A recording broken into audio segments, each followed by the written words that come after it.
All right. And we're live. Welcome, everybody. Welcome, Jason and Alex. How you guys doing today? Good. Good. Good.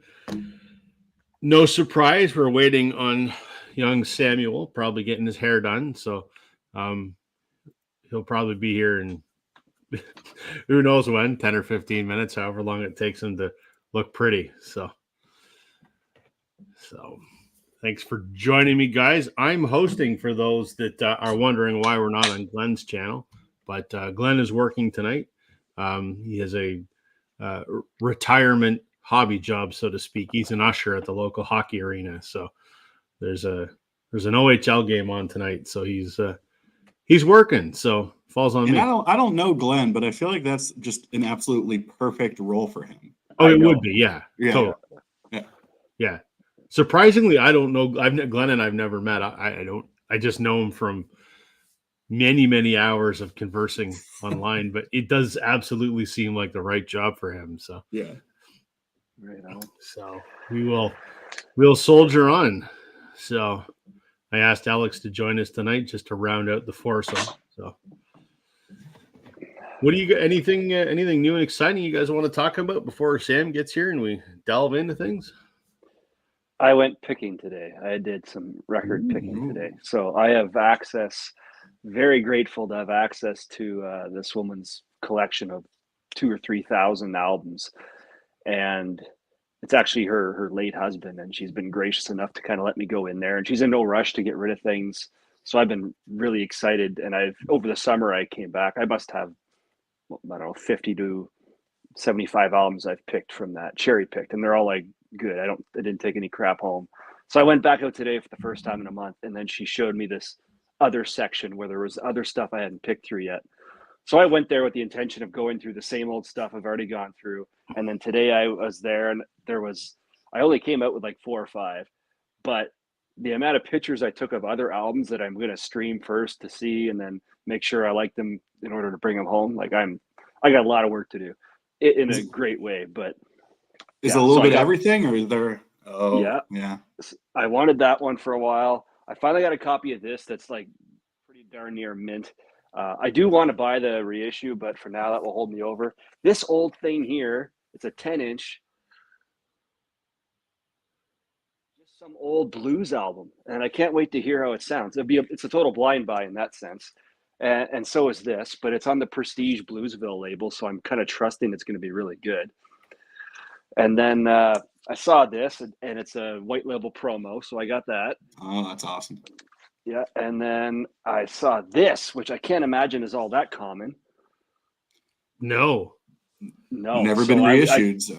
Yeah, I grabbed that pretty damn fast. And then finally, Willie and the Poor Boys from CCR. So of course, fantastic. Some really classic stuff, and like. I'll fire you a bunch of questions there later on, Rob, about Beatles stuff that was there. I don't know if I have access to it or not, but my big question is, all the people are talking about them in the VC right now, but the Beatles, the blue and the red albums, like their best ofs. Yes. Are they historically, no matter what year, decently sounding albums, or are they always crap? Depends. Okay, so there is something to know there. Okay. It depends. There's yes. We'll chat offline. I think you got my number. Just text me or whatever. Yeah, I got some pictures I'll send you. I can walk you through it. There's a couple different years they were issued in. It depends what country they were pressed in. Depends whether it was the colored vinyl or the black vinyl. And yeah. There was anyway, so I'm sorry. I'm like on a high still from this day. I was like thrilled. That's awesome. I spent like an hour and a half there. I feel bad, and she's so sweet. She's like, "Yeah, want me to make you some lunch? Here's a coffee." And just a she's just gonna go over there to hang out and drink coffee and eat food. Oh, okay. So get this. It gets even more exciting from a very music nerd standpoint. There's this guy in the house, I guess like a boyfriend or something, I'm not sure, or a friend. His job in the past, he's retired now, was building stage sets for big concerts. And the company still exists. Everything's built in Regina. So we're talking like those massive stage things. So he's been on the road for his whole career. He's seen everybody. I said, who's a nice guy? Who's a dick? He had stories for days. So anyway, wow. I kind of want to keep chatting with him, but Nice. Anyway, hey Sam, how's it going? Hey, everybody. I'm Hey, good. Sam. Not glad. Well, before we delve into the topic, which, by the way, to answer Cardboard Head Guy's question, what's the topic? The topic is kind of on the heels of the buzz about Hackney Diamonds. We're talking about bands that have issued sort of late career last hurrahs, or albums that have been released after a very long hiatus. And are they good? Are they bad? We're going to talk about them. But before we get into that, did you guys see what the Beatles did today? Did. So No? on all of their social media, they tweeted it. It's on their Facebook, Instagram, whatever. You go there, and the only thing on the landing page is an unlabeled cassette. There's some fine print on it, but it doesn't say what it is. Of course, it's the new song, but what does it? What does it mean? And on their website, you drop in your email. So I did, and it said, check your email. So I checked my email. There's a countdown, and it's counting down for 9 a.m. Eastern tomorrow morning. So I assume they're probably dropping the new song tomorrow at 9 a.m., I would think. I Or think that's when the pre-order will be available. Who it'll knows? be an announcement. Yeah, it won't be on a Thursday, I don't think. Who knows? But So So what there's- is this the one where they did like the AI kind of generated stuff, or? it's not AI generated. What it was is they worked on it on the anthology projects, but it was never, unlike the other two songs they did, they were never happy with the results, but they were able to use the AI to extract the vocals away from, the tape hiss and all the other shit, and then build the song around those vocal tracks, and everybody plays on it. So the AI didn't create anything. The AI just removed the unwanted. And they kind of said like the term AI is kind of even like almost like a misnomer because it's almost they use more of like the Peter Jackson elements Exactly. that he was able to use for like the John Lennon thing during Paul McCartney's tour. I think it might have even been McCartney himself that said AI originally, and obviously he's in his 80s, so like he might, there's some fine tuning there, but but like what Rob was saying, it's more of like the cleanup process from the Peter Jackson technology than AI. Yeah, they don't put in John Lennon's voice as like, fake John Lennon. It's not like that at all. Right. Yeah. So Beatles announcement tomorrow morning at 9 Eastern. We'll see what they have to say. Somebody made note that because you sit on the tape in the corner, you can see like the. It's like a copyright Yoko Ono under license to Apple Corp or something. Yeah, it's all of there. It's like Paul stuff, Ringo stuff is there. Yeah. So I hope that it's not going to be released only as like a standalone cassette. Yeah, that would suck. I would hate that. Yes. I think they did it as a cassette because that's how Yoko gave it to the band, was on a cassette. Right. Right. What one of the things that interested me, I don't think anybody's really talked about it, was the graphic that's up shows the cassette as like a side A, like it shows the letter A on the cassette. So that makes me wonder, again, this is all speculation, like, do you think there's like an alternate mix of like Free as a Bird or Real Love that they could release as like a single on the other side? I don't know. Who knows? I'm going to throw this up just so people can see what we're talking about here. I finally did get the Rolling Stones today. I had to search to find it just on CD. It took a long time. That's what happens when you go to the Beatles website right now. Oh, wow. It's just the cassette and the wheels are spinning. You put in your email address and. Yeah, if you're in your actual email, there's a countdown with like the hours until tomorrow morning. Yeah. And they've done the same on Instagram, and they did it on Twitter and whatever. So, wow, we'll see tomorrow morning. Yeah, it's about time. I mean, we're getting kind of lax on Beatles material. The last year has been really slow. Well, hopefully it'll be ready for the Christmas rush. Yeah.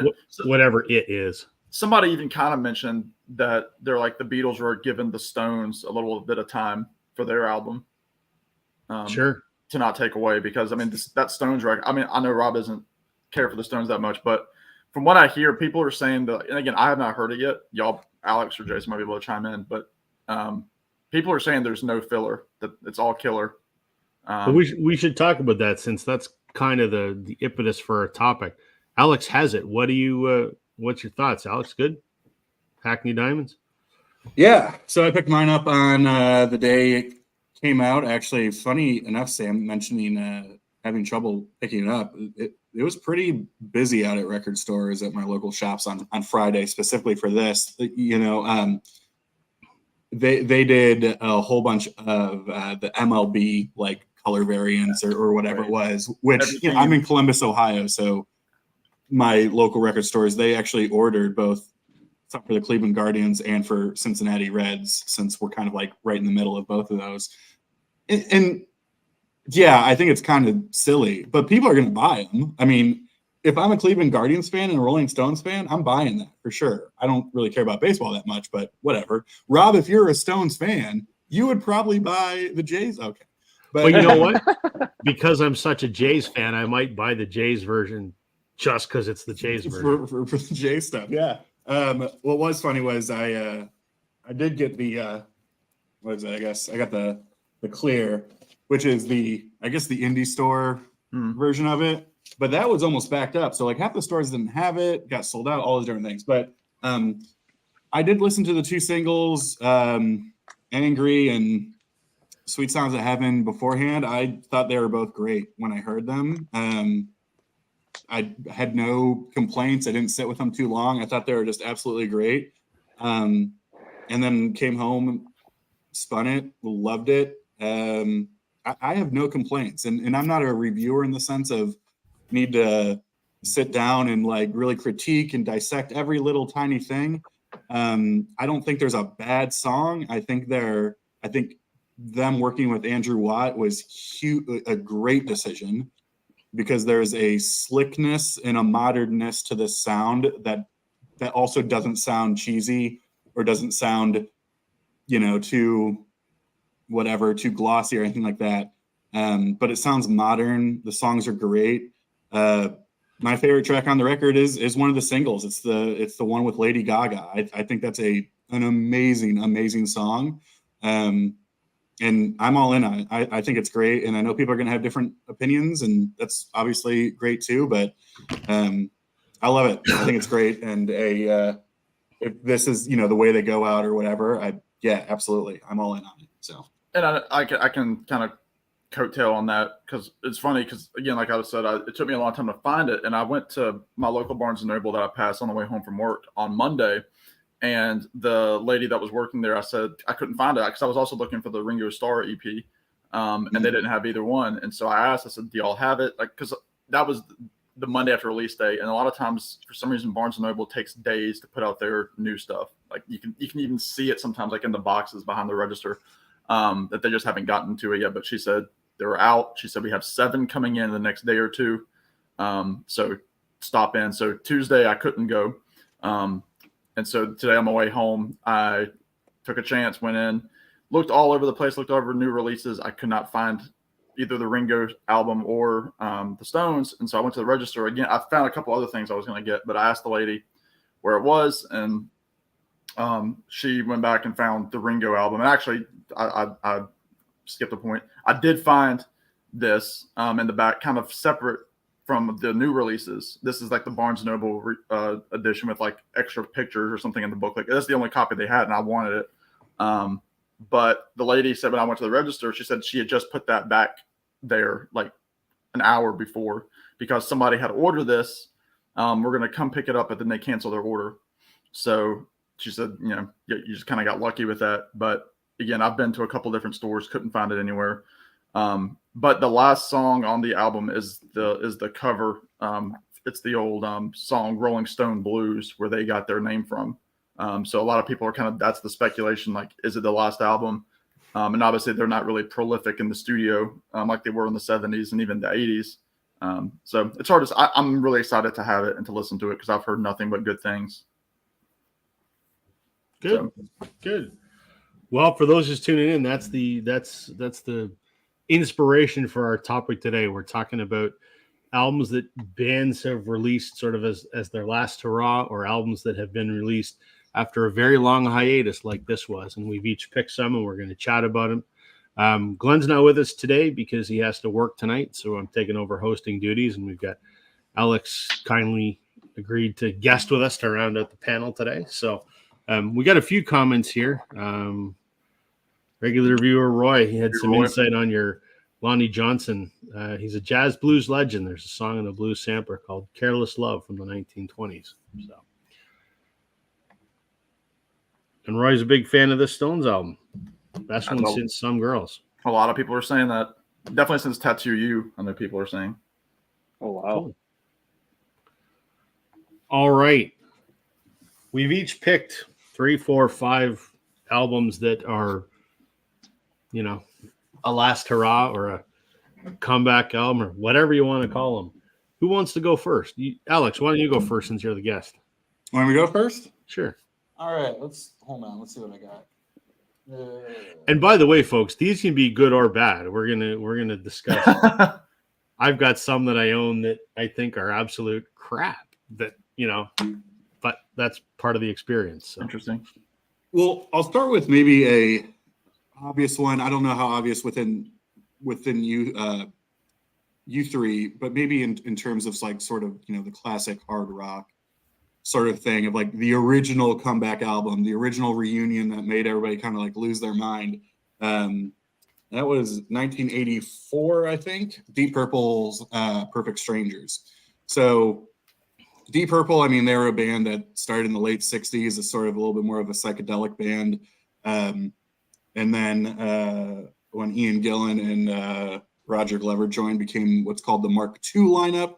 That first lineup had their first record in 1970, Deep Purple in Rock, which is sort of, I don't know, placed in like the super high regard as one of the best sort of like really first hard, heavy rock sort of albums. And it's just a great album. Released a couple albums later. They end up sort of breaking away in 1973. They go through a number of lineup changes through, I guess, more the mid-70s, Mark III, Mark IV, etc. Each of the band members goes off and sort of does some of their own stuff, joining a number of different bands, playing with a number of different people. Richie Blackmore goes and does the Rainbow stuff. And then 1984 comes around after Ian Gillan returns from Black Sabbath at the time, and they put together Perfect Strangers, which I was not alive in 1984, but to my understanding, when this was announced and the tour that immediately followed, this was just huge. I mean, it was like stadium level shows, everything selling out like crazy. Everybody wanted this band back. It's a great album. It really is. I don't know that it's aged as well as maybe what the hype was upon its return.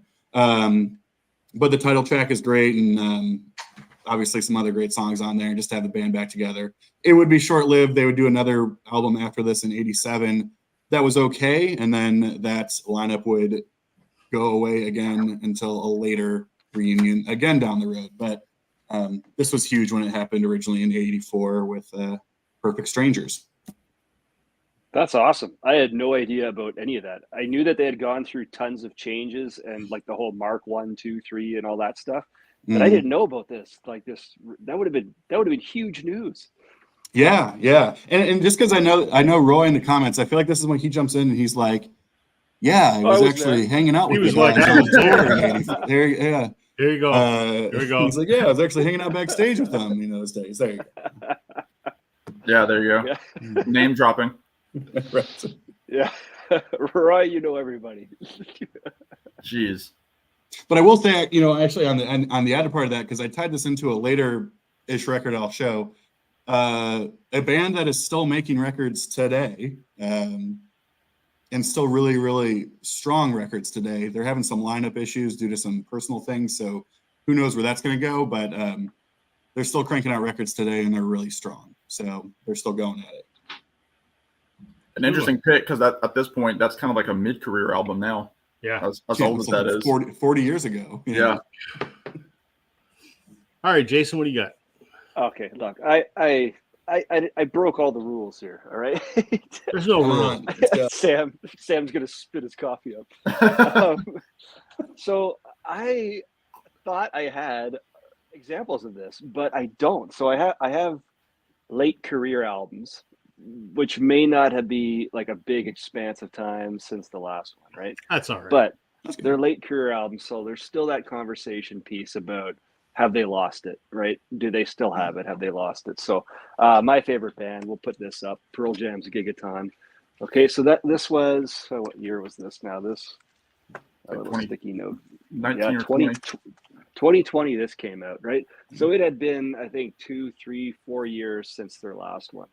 And so being like an ultra super fan of this group, I can't help but get crazy nervous when they release an album, because obviously you want your band to succeed. I kind of have the same feeling about the Stones, although they're not like my favorite, but like an iconic band doesn't deserve to go down in flames. Like, like if, I want you to exit when you're at the top of your game, if you can. And not that this is Pearl Jam's last, it's not, but every time they put one out, I'm like, oh man, please don't suck. Please don't suck. And incidentally, if it does, I don't really care what people say. I'll still love it because I've lost all objectivity. That's gone out the window, right? But so this was, I would say it was well received. There was a bit of a stretch for them on a couple tracks on this. Dance of the Clairvoyants was definitely a different song for them because there had like a little bit of electronica kind of music to it. And when I first heard that, I'm like, oh, great, this is going to sink the whole album. But it ended up kind of spurring a bit of people to say, well, at least they tried something new, right? At least they pushed themselves in a slightly different direction with this one track. There is some great stuff on the album. Like there is an incredible track, Comes Then Goes, which is just Eddie and his acoustic guitar, and he's just freaking killing it, right? So great songs, a great album, in my opinion, but again, no objectivity whatsoever. They could release dog shit, and I'll be like, yeah, awesome. You'd buy it. Yeah, and I'll buy everything, right? We all have bands like that. Yeah, so late career album, is it great? Well, in the eye of the beholder, I guess it's to be decided. It's not their best work. It's not their worst album, that's for sure. I could choose one or two others that I don't listen to too much, but I was impressed with it. I was grateful that it didn't suck. Very good. Good choice, man. Sorry, fellas. Good choice. I remember when Clairvoyance came out, it was all over Sirius XM, and I thought it was kind of definitely the departure from their normal material. I'm not a huge Pearl Jam fan, but I remember hearing that and thinking like, ooh, that doesn't sound like Eddie Vedder. But yeah, very different, very unique. Yeah. We've got VC celebrity watching us, Mazzy. Thanks for watching, Mazzy. We're chatting about. We sort of got inspired by Hackney Diamonds, and we're talking about albums that were released late in a band's career or after a long hiatus, and does it still have the magic of that band's earlier career? So, and that answers John's question. This is what we're talking about. So, hey, John, what do you got, Sam? I'm kind of in the same boat as Jason. I didn't have any kind of rhyme or reason to picking these albums. There are one or two that took place after a long hiatus. For me, a lot of these aren't going to be surprises for people that follow me. And I was trying to go different with some of my choices, but I thought I try to like promote these albums as much as I can. And so sometimes, a few months will go by, I don't mention them, but I want to mention them again. But this is an album by a guy that's putting out albums all the time. He's actually about to put out his third release this year. I'm talking about Van Morrison. Thought this was coming. Yeah, he had an album earlier this year called Moving on Skiffle, where he did a bunch of skiffle covers of like songs from his childhood. He put out an instrumental album, which is more of like a compilation of unreleased instrumental tracks from the 70s, I think, through like the 2010s. That one was called Beyond Words. And then he's got another one coming out this Friday, I think, called Accentuate the Positive, where he sings a bunch of old rock songs like Shaking All Over. They just put out a cover of Lucille, the old Little Richard song. But in terms of original content, so Van went through a phase like from 2015-ish, 16 to this album, where he was putting out albums that were like half originals of like new material. The other half were either like re-recordings of his songs, or he did an album called Versatile, which was a lot of old standards, like Sinatra type stuff. But he put out this album called Three Chords and the Truth in 2019. And what's so cool about this album is that it's got a couple of the guys that were playing with him on Astral Weeks, which of course a lot of people consider his magnum opus. But the first song especially is very much like Sweet Thing, like that song, because the guitar playing just seems so fluid. It's so jazzy. The song's called March Winds in February. His voice sounds fantastic. If anybody knows Van, his voice is just it's a machine. I don't know how he does it to be 77 years old. The second track is called "Fame Will Eat the Soul," where he talks about fame. Van's always kind of had an issue with his own fame and being looked at as a celebrity. I mean, he was singing about that in the 90s and the 80s, so that's not a new theme. But he sings this song with Bill Medley from the Righteous Brothers, who on this song has this really gruff. Just because at this point, Bill Medley is already 80, I think, but his voice is very, very deep and soulful. It's not quite the same voice that you think of when you think of, the time of my life, But I mean, great songs on here like Dark Night of the Soul, which is just pure Van. The last track on the album is called Days Gone By. Yeah, he is massive. That last track, Days Gone By, it's kind of like his own version of Auld Lang Syne, the New Year's Eve song. But it's just a beautiful, beautiful song. I love that track so much. He has a track before it called Bags Under My Eyes, where he talks about like the life of a touring musician. It's very humorous. Just talking about like he's got to play the gig to earn his living. And he's kind of singing like, he doesn't always enjoy it, but he's got to do it because that's the art that he was called to. But again, just great stuff on here. Like I said, Bill Medley's on it. His regular band is all over here. And again, he's put out like 5 or 6 albums since 2019. So it's not like, he's short of material. But this album, I think it was a return to form after several cover-ish albums and some kind of slower paced albums, including a duets album. So this is really, really cool. 3 Chords and the Truth. If you like Van, like classic Van, I would check it out. Good one. That song that you mentioned that reminded you of Sweet Thing. What was it called? March Winds? Yeah, like a wind. Yeah, March winds in February. Okay, yeah. Yeah. I love Sweet Thing. I need Astro Weeks. I don't own that yet, but I want it. Oh, Jason, you need to get that. Yeah, I know. I got Moon Dance because it was like next to nothing, and it's still a good album. But I want that one was definitely mass produced for sure. Yeah, it's amazing how many Van records are out of print. Like even like popular ones like Tupelo Honey are out of print. So you always have to buy secondhand, both for CDs and for records. It's very interesting sometimes how even like groups like the Monkees, like so many of their albums are out of print. It's very strange. Like these bands that are huge, these artists that were huge, that they're not pumping out the assembly line of records. So anyway, go ahead, Rob. What do you got, man? All right, I'm gonna go this one here. This is Jericho by the band. Obviously, I'm a huge fan of the band. This was released in '93. Their previous release was The Last Waltz in '78, which I know Mr. Maslov was at, which that's incredible to think.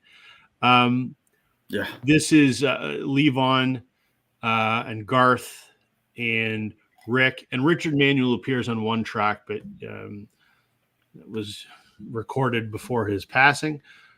So this is 15 years since their previous release. It's mostly covers. There's a few Levon Helm penned songs on here.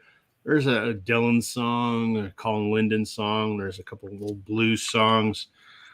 Yeah, you're right, Mazzy. Sorry, 76. You're right, was when The Last Waltz was. So you're almost 20 years between The Last Waltz and this. It isn't bad. Is it? There was 2 albums after this as well. There was High on the Hog, and I can't remember what the other one was called. Also in the early 90s. To me, maybe I'm a bit of a band purist, but it's not the band. It's part of the band trying to be the band.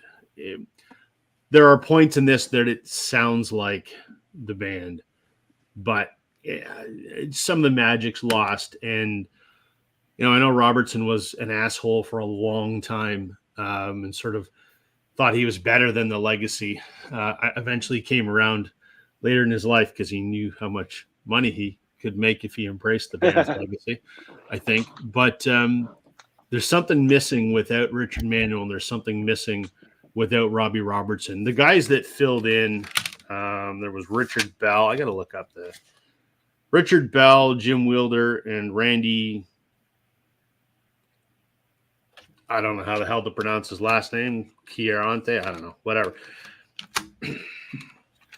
I could do without it. As far as I'm concerned, the band's career ends at the last waltz, and anything that came out after that, whatever. I mean, I knew you were going to pick the band album for something.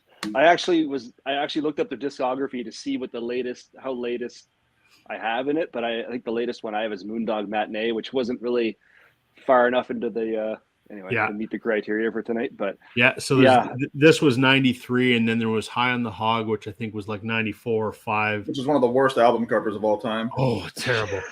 And then I forget what the last one was, and of those three, this one is okay, but that's the one that has Atlantic City on it. Not this. Yeah, this one does. Yeah. Which is fantastic. To me, best Springsteen's version by far. Yeah. With that Levon playing the mandolin, it's great. Yeah. Wow. Yeah. So where are we here in the comments? Wyoming Dave, how you doing? Hey, Steve. Steve says, hello, gentlemen. Jason's looking good, apparently, and the rest of us look like dog shit. Apparently. It's true. I'm not arguing the point, but... Yeah, right. It's because he's been to Hawaii and got all that sun. That's right. He says he loves the Canadian content. Well, we got 50% of us on here, so... Nah. What about Little Feat after George Lowell died? So comment... Oh yeah, Steve doesn't like it when Maslov talks about Little Feat. Yes, Johnny Cash had some pretty amazing late career recordings. Somebody may have picked those. So there you go. Apparently, Jason looks like a Mercury astronaut. There you go. And good evening to the Music Sanctuary. I don't want to know what I look like. Yes.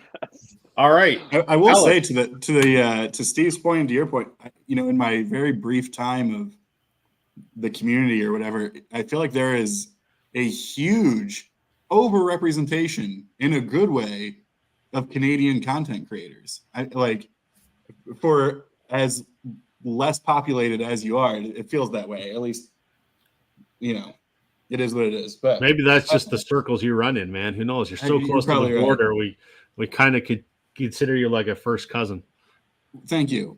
Well, I did. I was a political science major in college, and I took 3 Canadian poli-sci courses. There you go.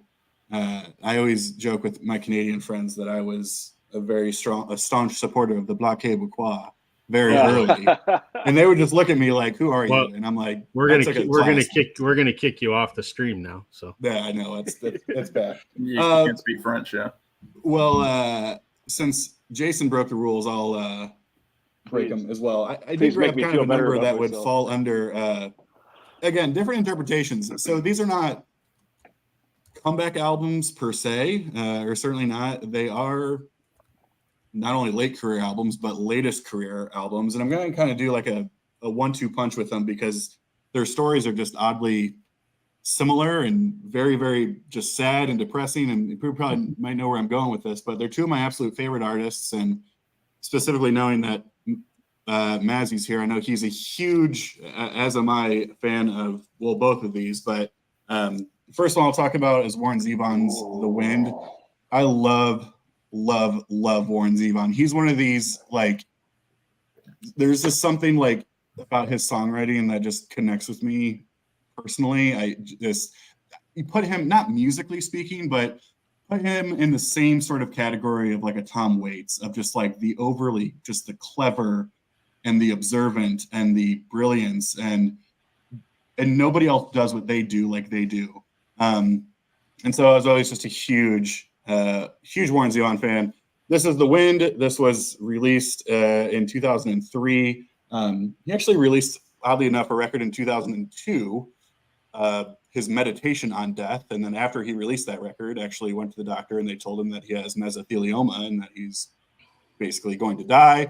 So he comes back and says, well, I'm going to put this record together. I'm going to have all my friends come in and we're going to put together essentially this record of me kind of saying goodbye in the saddest of ways. And so that happened. I believe he ended up passing away 2 weeks after this record was released. But yeah, I mean, in terms of just sort of going out on that sort of note, obviously really sad, but also I really like this record. You can tell that he's kind of, I mean, dying. I mean, and it's lung cancer, and so it's obviously not exactly the most like vocally impressive in that sort of way. But I think you can definitely feel and kind of hear his heart on this record. So I love it. Breaks my heart all the time. I guess it would be 13 years ish later would have a kind of a similar story with Bowie's Black Star, and so kind of was creating this in secret as well. After he had gotten his diagnosis, and then he ended up dying of cancer 2 days after this was released in January of 2016. 16. I was in London when that happened. Oh, you're in London. Yeah, I remember I was just kind of shocked and just, but this is a great record. I want to be clear, that's not just a great record because of its thematics and all this stuff. It's a very good record, and doesn't sound like any of his other records. I mean, it's like he partners with this sort of jazzy group of individuals out of New York. It's got this sort of trancy type avant-garde-ish sort of vibe to it. I just love this record a lot, and both they go kind of hand in hand for me of sort of these two of my favorite artists and sort of their last goodbye, but doing it on the best note they can. So big fan of both these records and both those artists. Great choices, man. Great choices. I know a lot of people consider that last Cohen album one of his best too. Same kind of thing. Yep. Yeah. When he was still alive, I know they put out a couple more, but yeah. Thanks for the dance. Yeah. Yeah. Beautiful. Very true. What do you got, Jason? Okay. Going with the CD here because what the hell? So 15th solo album. If Mazzy's still watching, it's his favorite wanker. It's a Mr. Eric Clapton. Okay, so for what I understand, Clapton was supposed to put an album out, and I don't know what happened that he didn't have all the material ready. He didn't have enough songs written, something to that effect. So what he does is he's like, okay, guys, I'm sure there was some prep involved, but he's like, let's just do a tribute album. Like, for as long as I've known anything about Clapton, he's been a massive champion of Robert Johnson and really putting that name to the forefront. And so if you don't know who Robert Johnson is, he's the guy that's, Keith Richards and all these guys credit as basically their one of their major inspirations, right? So blues guy from the 20s and 30s, released like 29 songs I think he's ever recorded, and some of those are duplicates. I have the double CD that has everything he's ever done on it. So anyway, this was Clapton's tribute to Mr. Johnson. I think what's it called? It's called Me and Mr. Johnson.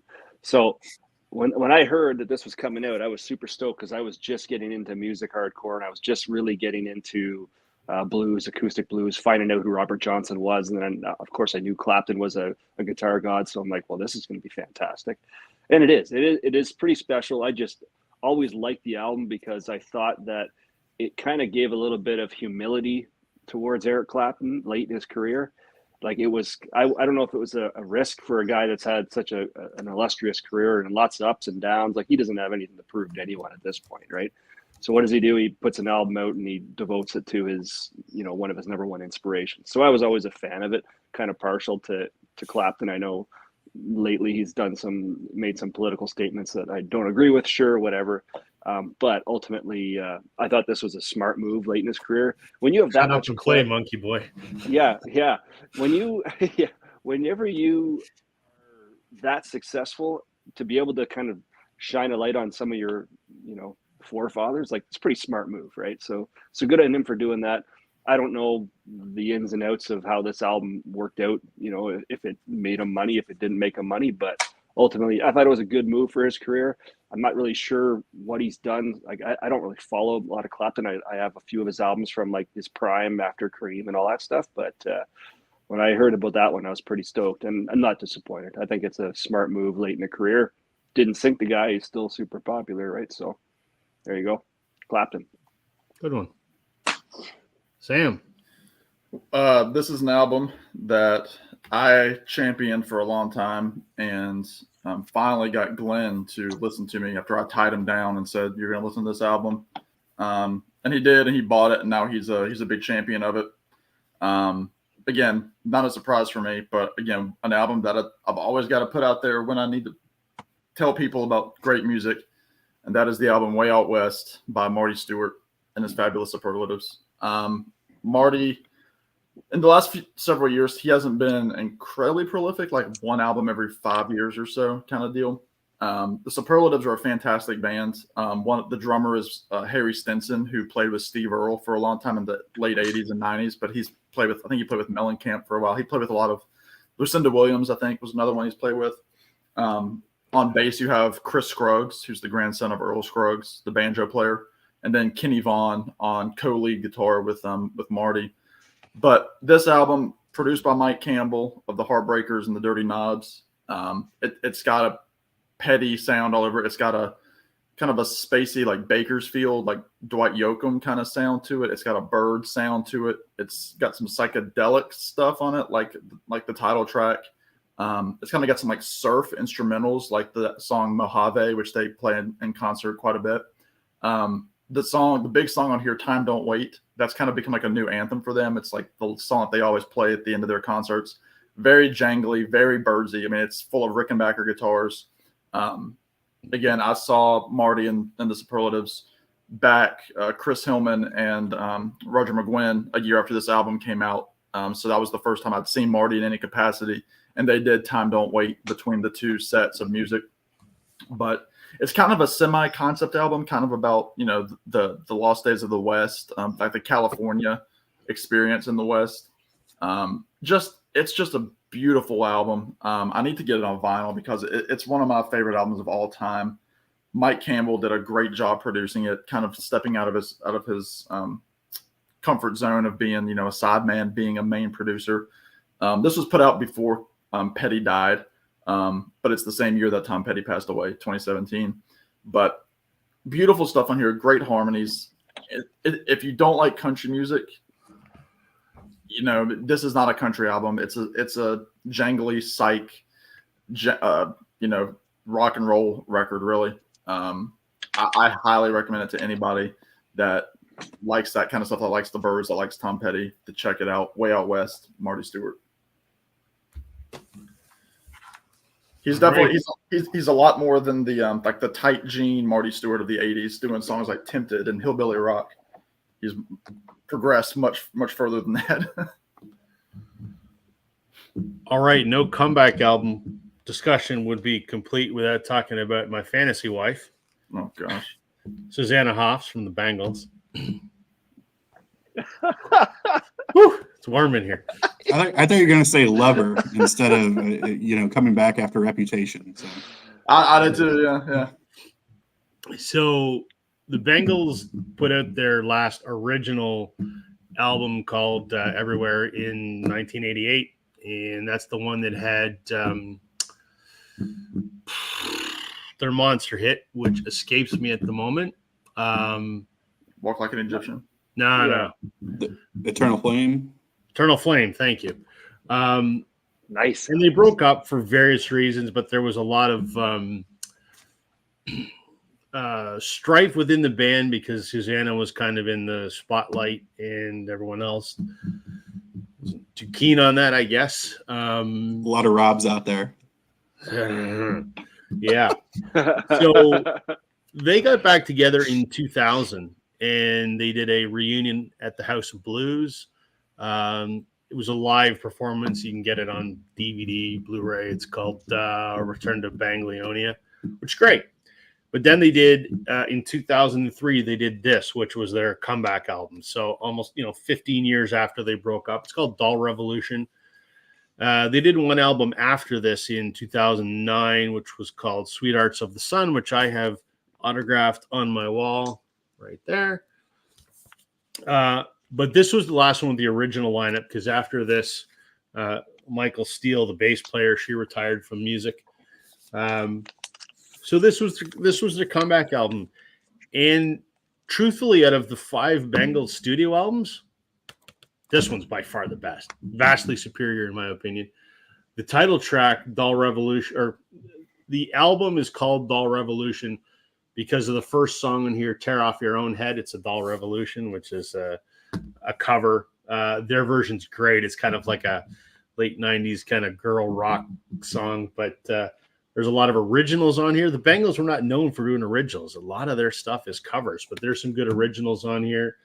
Some stuff that Vicki Peterson did with her band that she had in the intervening years when she was down in Louisiana, and the name of the band escapes me, and I should know this. But anyway, I just think it doesn't really feel dated to me. It doesn't feel 80s girl group stuff like their first 3 albums did. I think it's really enjoyable and my favorite Bengals album after a 15-year break. So I love that cover. It's great. This was the first time it's been repressed now a couple times on vinyl in the last couple of years. This was the first one.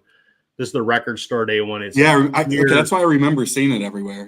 Yeah. They've done a couple presses of it since then, but this is a clear and pink splatter kind of deal.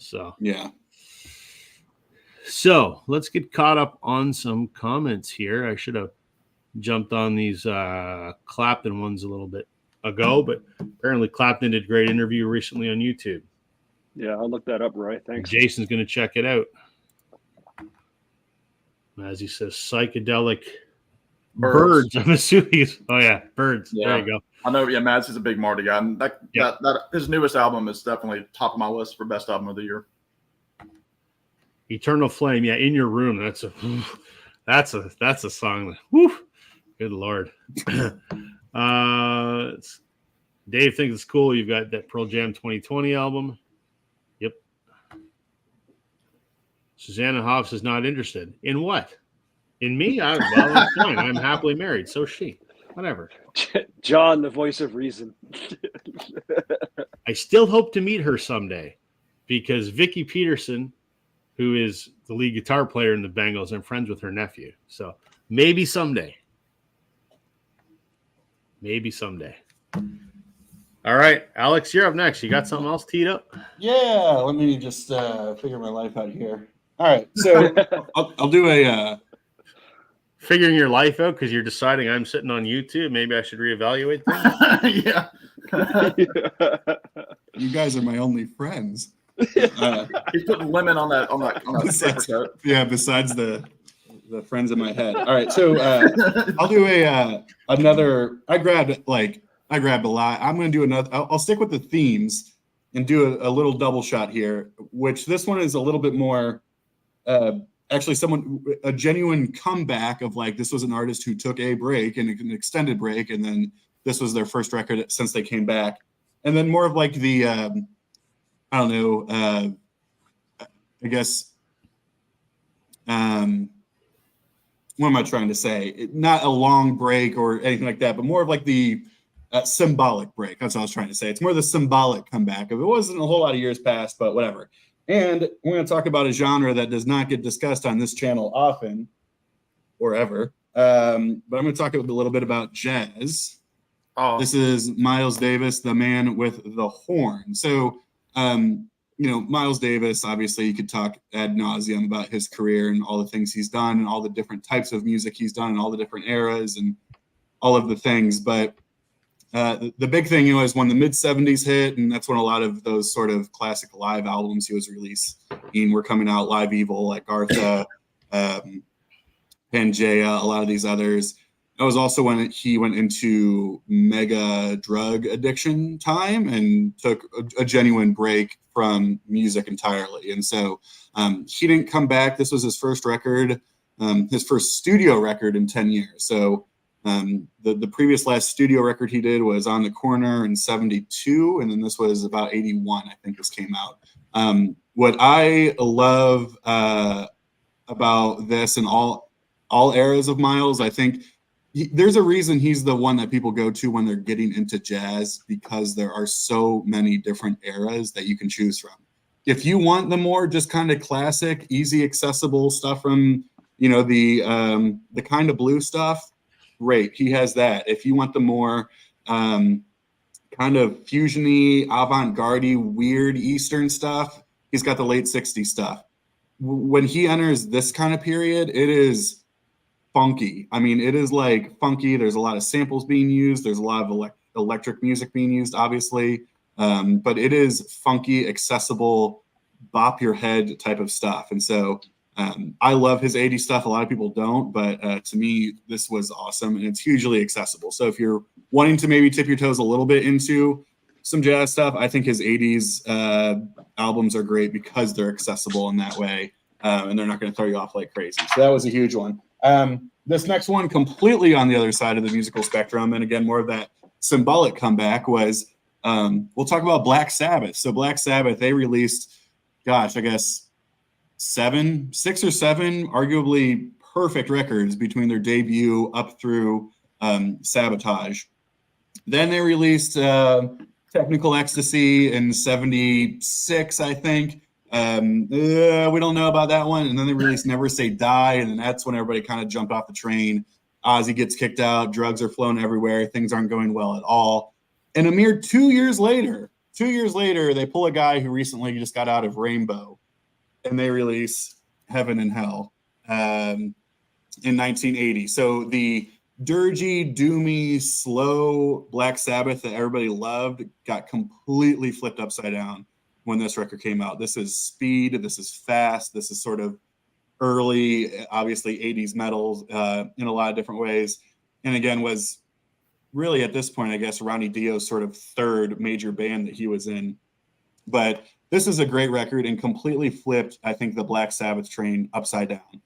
Still something that I think a lot of Ozzy fans can't get into, but I think as a standalone, this with Mob Rules right after it are just absolute killer Sabbath records. And I think really are sort of the metaphorical comeback for the band, because they were going pretty downhill quick and needed something. And this was exactly what they needed.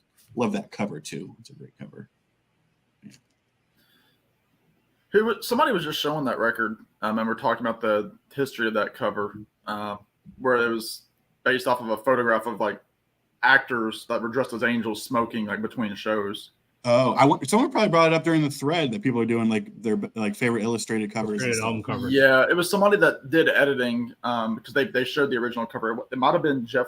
It wasn't Jeff Witcher, but it was somebody that does the editing better than I do. But with that Miles album, because you were talking about funky, like I was like, ooh, I wonder when it came out, and then you said it's accessible, and I was like, oh, well, it's definitely not even close to like On the Corner, which is not accessible for funk. That's non-accessible funk. That's its own funk. Yeah, yeah. That is I like On the Corner. Oh, it's so good. Yeah, it's good stuff. What do you got, Jason? Actually, last time I was on the screen with Alex, I showed an album by this band too. So again, it wasn't. It's just another late career album. So not like there was a huge hiatus. About 4 years had passed since they released an album, and then they came out with this. So this is the Nationals' first 2 pages of Frankenstein. So this came out in 2023, this past year. They actually just released, I think I haven't heard it yet. I haven't streamed it yet, which shame on me for being a kind of a big fan of these guys. Like basically they recorded a shit ton of tracks, enough for 2 albums. So here's the first of them, right? This came out pretty good reviews, I think for the most part, I don't know what Metacritic, I think they said around 79% or something like that. So for the most part, pretty favorable stuff. But it's kind of an important when we're talking about like, late career and comeback kind of albums, because from what I understand, when this album was just as this album came out, it was all the band kind of reconvening, right? So they put an album out, the pandemic hits, they all kind of go their separate ways. And like a lot of bands do, they never know if they're going to come back together, right? And as a fan of a band, when you hear that, oh, I don't know, maybe we'll get back together, you're always kind of heartbroken. But ultimately they did. There was a lot of, I wouldn't say turmoil in the band, but like the lead singer there, Matt Berenger, I think I'm saying that wrong. But, he had like, they talked about writer's block in a lot of the interviews he did for this. He was really stuck and eventually came through, developed this album, a lot of guest appearances. Rob's favorite girl there, Taylor Swift, is featured on this album. Phoebe Bridgers is on this album. Someone else whose names escapes me right now is on this album too. But ultimately, a great piece of music late in the career, good reviews. One guy I remember because he referenced the previous album. This is the best work since Trouble Will Find Me, which was probably my favorite or second favorite National album. So anyway, first 2 pages of Frankenstein, the National. just released this year. It had been 4 years since an album came out. The band looked like they were done, came back, put this out. And again, I haven't listened to the other half of the album, but from what I understand, it's pretty good. I've heard the single off of it. It's awesome. But again, like Pearl Jam, I'm kind of lost objectivity here. I'm just going to like it no matter what. Jason, you know where that band is from? You're in Ohio. Neck of the woods. Yes. Well, yeah, they're from Cincinnati, which a lot of people will just say is Northern Kentucky. So, it's Cincinnati's either Northern Kentucky or Ohio, I guess. But yeah. Yeah. No, I would love to see them in their home state. That's for damn sure. I want to see them there. Very good. What you got, Sam? I was going to do this one last, but I was like, nah, I show this album all the time, so I'm just going to go ahead and show it. Again, one of my favorites ever, definitely my favorite by this artist. And it goes to show, and actually it was funny. Joe Mayo just did a video where he was talking about the Stones album, because he went into the Stones album being hesitant about not wanting to, he didn't want to get the vinyl until he was sure that he liked it. So he bought the CD. And he's like, I'm venturing to say that this is in my top 5 Stones albums and has the potential to go into his number 1 spot for favorite Stones album. Which brings up the point, can an artist's later career albums, if we put history aside, can they match the level of work that the artist did in their prime? Like, can somebody like, McCartney make another Ram in his 80s? Like, if he were to do another album, like, why can't he? He's done it before. So like, it kind of fits into that. This artist proved that it could be done, and that is John Prine. But the Tree of Forgiveness, again, my all-time favorite Prine album. And this one, wow. in all senses of the word, this was a comeback, because he hadn't put out an original album since 2005. This album came out in 2018, ended up being his last album. He would unfortunately pass away from COVID less than 2 years later. I saw John on this tour. I've talked about that 100 times. One of like the last 5 or 6 shows that he ever did. I got to see him with my mom in November of 2019 before the world went crazy. Short album. It's like 32 minutes maybe, but it's got everything you want from a John Prine album. It's got funny songs like it's called Egg and Daughter Night, Lincoln, Nebraska, 1967, parentheses, Crazy Bone. That's one title. And it's about he had read that there was like a night back in the day where the farmers would bring their daughters into town while they would sell their eggs that they had, harvested, and to buy goods in the store. And that's when all the guys would come out to try to, marry one of the farmers' daughters. So that's kind of like where the title came. He did a song called The Lonesome Friends of Science, which was written about Pluto being degraded from a planet to a star. So he sings about that. But then there's beautiful songs on here, like Summer's End, which is just like this poignant song about like changing of the season. Caravan of Fools is kind of a dark, as close to a political song as John Prine would really ever get. A song that I do quite a bit called Boundless Love, just a really pretty little 2-minute, 15-second love song. He's got great guest artists on here. I think Jason Isbell is on this record. Amanda Shires, I think, is here. Brandy Carlisle. Dan Auerbach is all over this album from the Black Keys. The very last track of this album is called When I Get to Heaven. Obviously, for people that know John Prine, know that he had pretty serious cancer in the 90s. And that's part of the reason when you saw him later in life, he held his head kind of at a crook because it was in his neck, and he had to have pretty extensive surgery to remove a spot, and it made his neck weaker. But he sings about, smoking a cigarette 9 miles long because he'll already be in heaven, so he won't have to worry about getting cancer again because he had to give up smoking. He talks about, kissing the pretty girl on the tilt-a-whirl, just great lines. There's a kazoo solo, and just a really, really, really solid album. I'm so glad, we got this from John. And, I hate that he left us the way he did, but what a way to go out. Again, I think it's a perfect album. I think it is pure Prine. I would recommend it for any first-time Prine listeners, even with his voice being kind of ragged. But yeah, Tree of Forgiveness by John Prine. It's an absolute must if you like singer-songwriters. You had me at kazoo solo. Well, yeah, as I should have. Yeah. Yeah. The first since Seaside Rendezvous on Night at the Opera. Oh yeah. Queen, yeah. That's great, man. I'm gonna check that out. It's fantastic. I mean, they said that he would be the first one that he was not prolific. So like he didn't have like a back catalog of songs like Neil Young or Bob Dylan. So they were like, John, you got such a gift, you need to use it. So his family kind of said they bought him a hotel room in Nashville. They sent him with a couple of guitars and a ukulele, and he had like this huge box of scrap paper that he had written lines on over the years, and that's what he used as a starter for a lot of these songs, or little bits and pieces of songs that he had worked on throughout his career. So there's a lot of history on that album. Yep, from the album In Spite of Ourselves. Yep. I have a friend of mine who's a fiddle player and has played that on stage with John Prine many, many times. That's one that I play quite a bit. All right. I'm going to go with a band who may hold the record for maybe the longest interval between albums. This is a band that no one ever thought would get back together. They were offered billions to get back together back in the day, and they finally got back together a few years ago.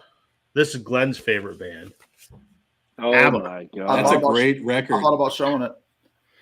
So this came out in 2021, and their last album was early 80s, like 84.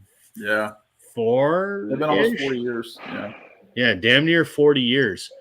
I love ABBA.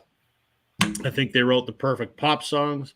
I think that Bjorn and Benny were brilliant songwriters. So what do I think of this album? Puts me to sleep. I think it sucks.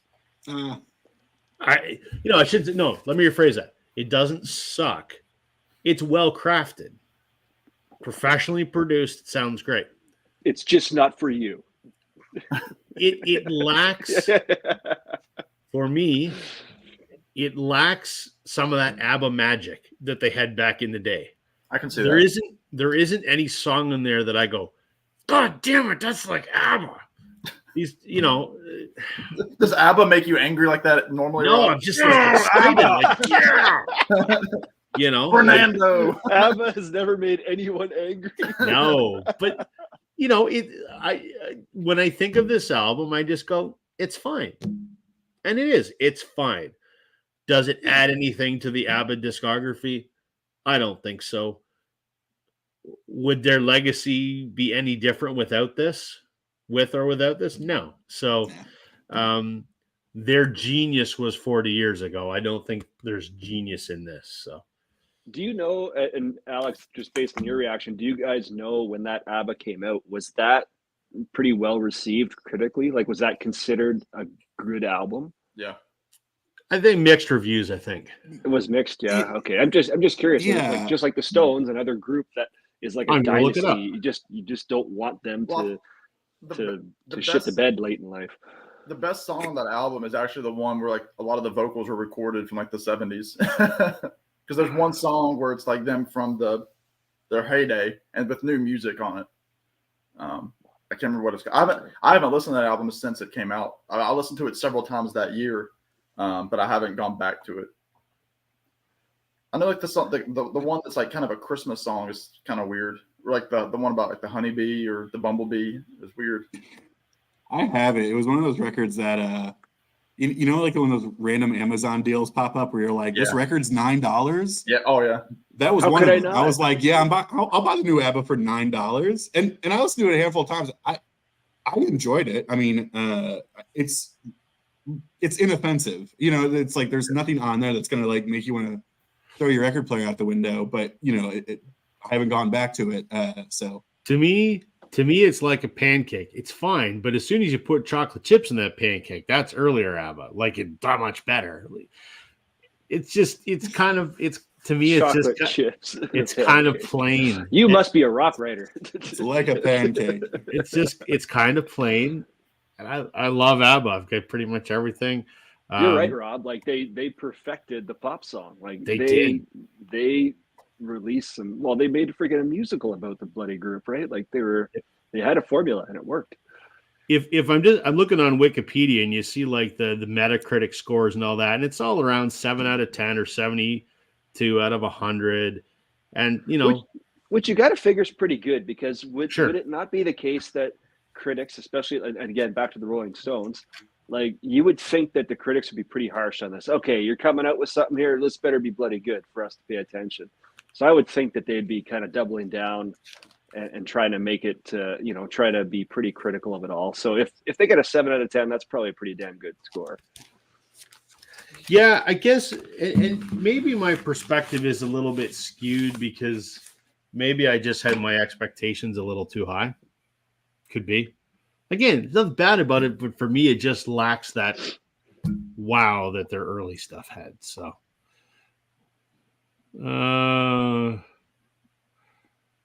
back here, Roy says, "How about Janis Joplin's Pearl album? Yeah, fantastic record."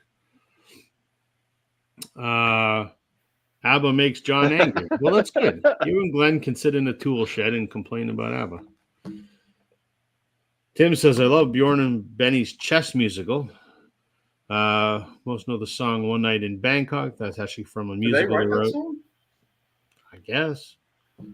Super talented songwriters. Yes, I agree with that 1,000%.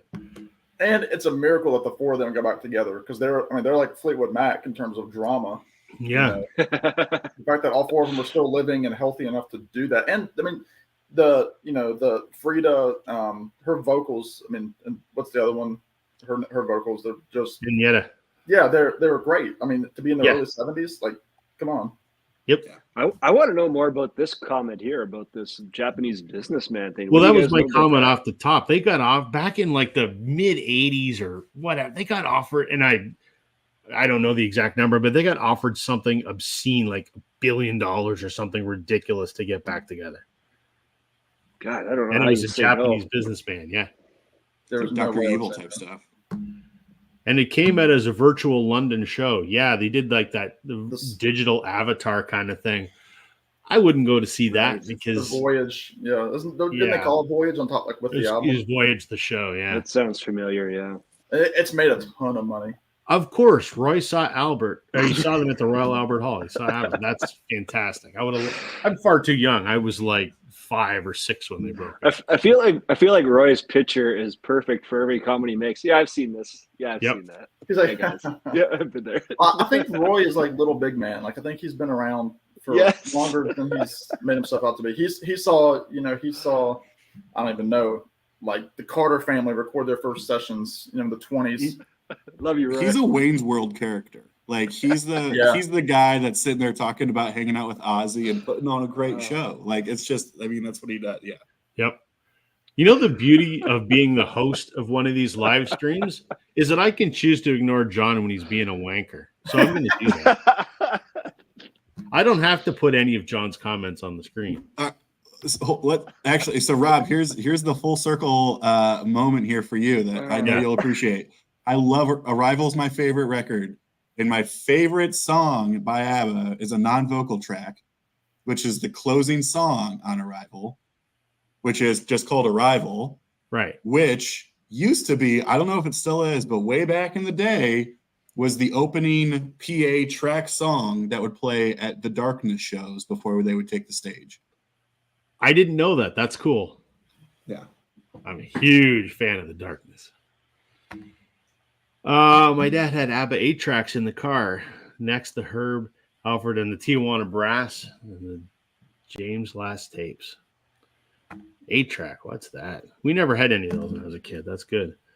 I do like the Frida song though there's something going on with Phil Collins on drums. Frida is Matthew Street's Susanna Hoffs. Really? Yeah. Did not know that. Yeah, he loves that album. Do I even need to answer this question? Fuck yeah, I'm excited. Absolutely. So is my wife. We're going to the record store. I've got mine on pre-order, and Alex is going to send me the Target version. But we're going to the record store because my wife wants to pick up her copy. So hell yeah, I'm excited. Jeez, that's cool. Sorry, Mazzy. I'll send you what is it, $1.75 in the mail? Oh God. I believe Roy's comments are true. I'm in awe of everyone that he has seen. We just question your age, Roy. Yeah. Sorry, John. Love hurts. Yeah, $1 billion. And yes, that Frida record is fantastic. Agreed. Wow, a lot of love. Too bad Glenn's not here. He'd just be rolling in ABBA appreciation. Well, he feels strongly about the Stones too, so it would have been a rough start for us too. Well, that's true. Because he is not looking forward to that. Dave, you should have the Taylor's version because you don't want to be supporting Scooter Braun. So I have the original too, but you got to buy the Taylor's version. All right, Alex, round 4 or whatever the heck we're on. What do you got? So we're on, I guess this theme is final albums. I'll show 2 that went out, I think, on the best note possible. And I will say, too, I think this might have been to Roy's point. I mean, I looked at this, I didn't consider things like LA Woman or, Electric Ladyland. It's like the records of the people who put out like 5 records or 3 records and then somebody died and then they're done, right? Like, yeah. This was more sort of a long, expansive career type of thing.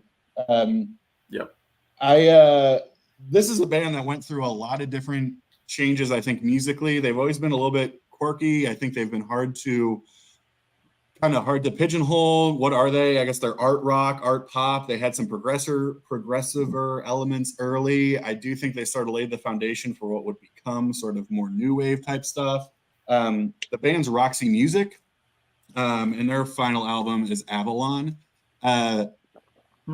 To me, it sort of serves as both. It's a really, really great final record. This came out in the early 80s and was their actual final record. And B, it's also a comeback record because it had been a few years since their previous 2, maybe 3 records really didn't stand up. So they kind of have this weird ebb and flow of their first about 4 records are great. Then we kind of take this dip and valley, and then it sort of closes out with Avalon with a completely different sort of note. So again, Roxy Music's always been a little bit quirkier, a little bit more weird. I think Brian Ferry has a voice that people either like or they don't, or some of them are like, yeah, it's fine, but I think he turned some people off. But I've always liked them. But this is just a really great pop record with some just great arrangements in the back. So Avalon, Roxy Music is a great way to go out. On the hey, thanks, Wyoming Dave. On the other side, a great way to close out a career that is just completely different. This goes to 1983, an Irish band, but they brought in a non-Irish person to kind of fill in on guitar on the last record, and that is Thunder and Lightning from Thin Lizzy. So Thin Lizzy, I mean, very prolific band. I feel like they put out a record every year from 72 basically to 83. This record is unlike anything else in their catalog, though. They bring in John Sykes. At the time, John Sykes was coming from sort of a new wave of British heavy metal type of band. And so pair sort of that style of quote unquote metal guitar playing with sort of the classic Thin Lizzy sound with those soulful bluesy vocals of Phil Lynott, everybody else. This record turned a lot of people off, but I think for like the heavier rock music fans, they love this album. So they went out on this record, Thunder and Lightning, 83. And now we'll get to the ones that not so great. But you know what? And maybe this is the thing. There are very few things I don't like. I mean, even things that are panned by seemingly everyone, all the critics, all the different things, I'm still like, I enjoy it. I mean, there are very few records that I do not enjoy that, or that sucks. I don't. And these are up there. But it kind of comes with a little bit of both. I'm going to talk about Pink Floyd. Now you know where we're going here with Pink Floyd and how they ended things. But here's the thing. So, because really we're talking Endless River. That was released. This is their, we'll call it a comeback, going away, final thing. The big tribute to Rick Wright. Is it a tribute if it really just leaves everybody feeling like you shouldn't have done it? Probably not. I think if you listen to this, not associate it with Pink Floyd, it's an enjoyable record. It's like, I don't hate this. I really don't. And it's not even my least favorite Pink Floyd record. My least favorite Pink Floyd record my least favorite is A Momentary Lapse of Reason. Interesting. Unpopular. That's my least favorite. But on the heels of that, they put out Momentary Lapse of Reason. That was kind of a comeback in a way because it was that first record after Roger Waters left. But in then 94, they put out what I believe is a significantly stronger record with The Division Bell. I love The Division Bell. And I'm also musically, a big Roger Waters fan. We're not going to talk about Dark Side of the Moon Redux right now. But I think Roger Waters' solo albums outside of that are brilliant. I think I'm fully on board that he was the brains and everything behind Pink Floyd. And so for this not being a Roger album, I think this is an outstandingly good Pink Floyd record. And so kind of on both sides of it, this was a comeback for me from 10 years previously. And then when they released Endless River, in 2014 or so, 2014, something like that. And that was kind of the end of it. I get it. That's a really rough way to go out. And that's a rough way that people are going to remember the band or whatever. All that to say, I don't hate it. I don't dislike it. I think it's an enjoyable listen. I think it is fine for what it is. So. Interesting. God damn, Alex, you got to make some videos, dude. This is like I could listen for a while. The first one's coming. He's promised. Well, as soon as Rob's VCLT gets here, we got a first video coming. So we're just waiting for it. It's in transit. So that's a good point, though. Like, I think I don't know how you phrased it, but like, a band's later album, if it wasn't from that band, you'd be like, this is a great album. But because it has that name at the top, there's that expectation that's there. And if you don't meet that expectation, then, it's a flop, and it should. Which is why I don't like that ABBA record. Yeah, it happens all the time, right? Anyway, okay, so this is all I got here. I'll show these last. I'll actually pull an Alex here and show two of them because they're kind of related. But sorry, I don't have a lot in my collection to share here. But so the 23rd and the 26th studio albums by Neil Young. So released in 2000 and 2005. Now, these are important to me because I was just starting to collect music, in this case CDs, and of course, I was old enough to understand how great Neil was and all the big hits from the Decade album and all that. Then he releases Silver and Gold, which at first I was like, super cool, awesome, it's Neil Young, and it was pretty good. Over time, I've kind of listened to it less and less and less. And I kind of keep returning to Neil Young's earlier days, not because I don't like his later stuff. I actually love the fact that this guy is so prolific and continues to release stuff on a regular.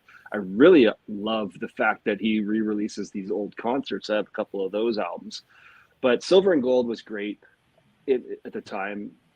Like now, I haven't put this on in forever, to be honest, but I thought it was cool because it's a very different sound, and it made me really learn to appreciate how he works with people other than Crazy Horse. So he has all of his more Nashville-based musicians on this, your Tim Drummonds and things like that.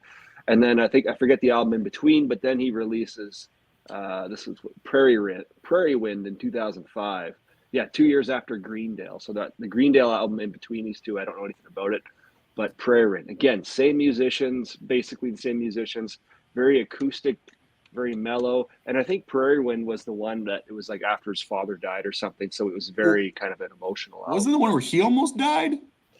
Yes, he had an aneurysm, I think, right before Prairie Wind. Because there's a great documentary, isn't there? Yeah. Yes, yeah. They're actually... Yeah. I was trying to figure this out. I was running out of time. I went to the movie theater to watch when he had released that big. It was Jonathan Demme had done a Neil Young movie, and I don't know if it was part of this or what it was. But anyway, so this era of Neil Young, right? Here's a guy that has done everything from the Laurel Canyon scene and done his own thing. Is back and forth with Crazy Horse, back and forth with some session musicians out of Nashville. Joins up with them again. Continues to put out just, whether you like it or not, you got to say it's a quality music and well produced. And, I don't know much about Neil Young's 80s years. I know that everyone kind of shits on the Trams album and Reactor and things like that. And to be honest, I haven't given them a shot yet because I've been a little scared away from it. And there's so much more of his catalog to look at. But those two albums, like if you want to put on an album and just kind of not ignore the music, but just have it in the room. Like, it is so soothing and just beautiful stuff. I love those musicians he has on those albums.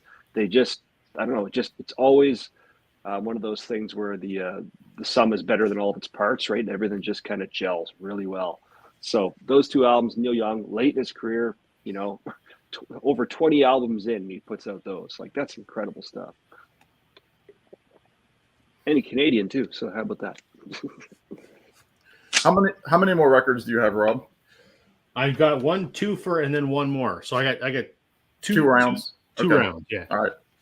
All right, I'll show this one. Again, I mentioned this on a comment that somebody wrote the other day about artists, and I think again involving the Rolling Stones album. There are only a couple of artists that continue to put out content that matches, in my opinion, their heyday. One of them is Bob Dylan, who I chose not to show because I feel like that was a little too predictable for me. But anything, you can pick any Bob Dylan album from 1997's, Time Out of Mind up until the present. Any of those albums, killer. But the other one is Paul Simon. And he put out an album in 2011 called So Beautiful or So What. In my opinion, his second best album after Graceland. And a lot of people said this was his best album since, like the critics said this was his best album since Graceland. And he put out about 5 albums between Graceland and this record. Again, kind of a short little album. It's produced by Paul and Phil Ramone. There's an instrumental track on here called Amulet, where it just shows Paul's beautiful guitar playing, which was actually probably a precursor to his most recent album, which was called 7 Psalms, which is a lot of just acoustic, very mellow, very slow-paced music. But this is pretty much a straight-ahead Paul Simon album. It's got a lot of those world beats that you're hoping that Paul Simon records have. It's got a lot of interest in the afterlife and his own mortality, which is crazy. Again, this album is 2011, so this is already a 12-year-old record, and Paul's now into his 80s. Great songs on here. The first song is kind of an upbeat song called Getting Ready for Christmas Day. He kind of has some spoken word parts that like samples from like an old African-American reverend from the South. Just like it's like a snippet of one of his sermons. Which is interesting because Paul Simon's not really a religious guy, but he's got all these questions on this album. But I think he was raised Catholic. But the second song is called The Afterlife. And then like one of the singles is called Dazzling Blue, which is just a beautiful track. It's just got this like really like the guitar just takes you to places. It's got this great electric guitar, which is very Graceland-esque. He's got a song called Rewrite where he talks about, wanting to rewrite his life, but you don't get a rewrite on your life. It's like, I've been working on a rewrite. That's right. I'm going to change the evening. I'm going to change the ending, going to throw away the title and toss it in the trash. Just a fantastic track. So, I mean, it's just a beautiful, beautiful album. Love is Eternal, Sacred Light has like some great bass on it. Questions for the Angels is interesting. It's just so well written, so well produced. I think it's a wonderful album. Again, from 2011, So Beautiful or So What by Paul Simon. And yeah, Mazzy said Jewish, so I believe I think Paul was raised Jewish. All right, I'm doing a 2 here, and I'm going to have to send Mazzy another check for $1.50 because I'm going to mention Wanker. The biggest wanker in music as far as I'm concerned.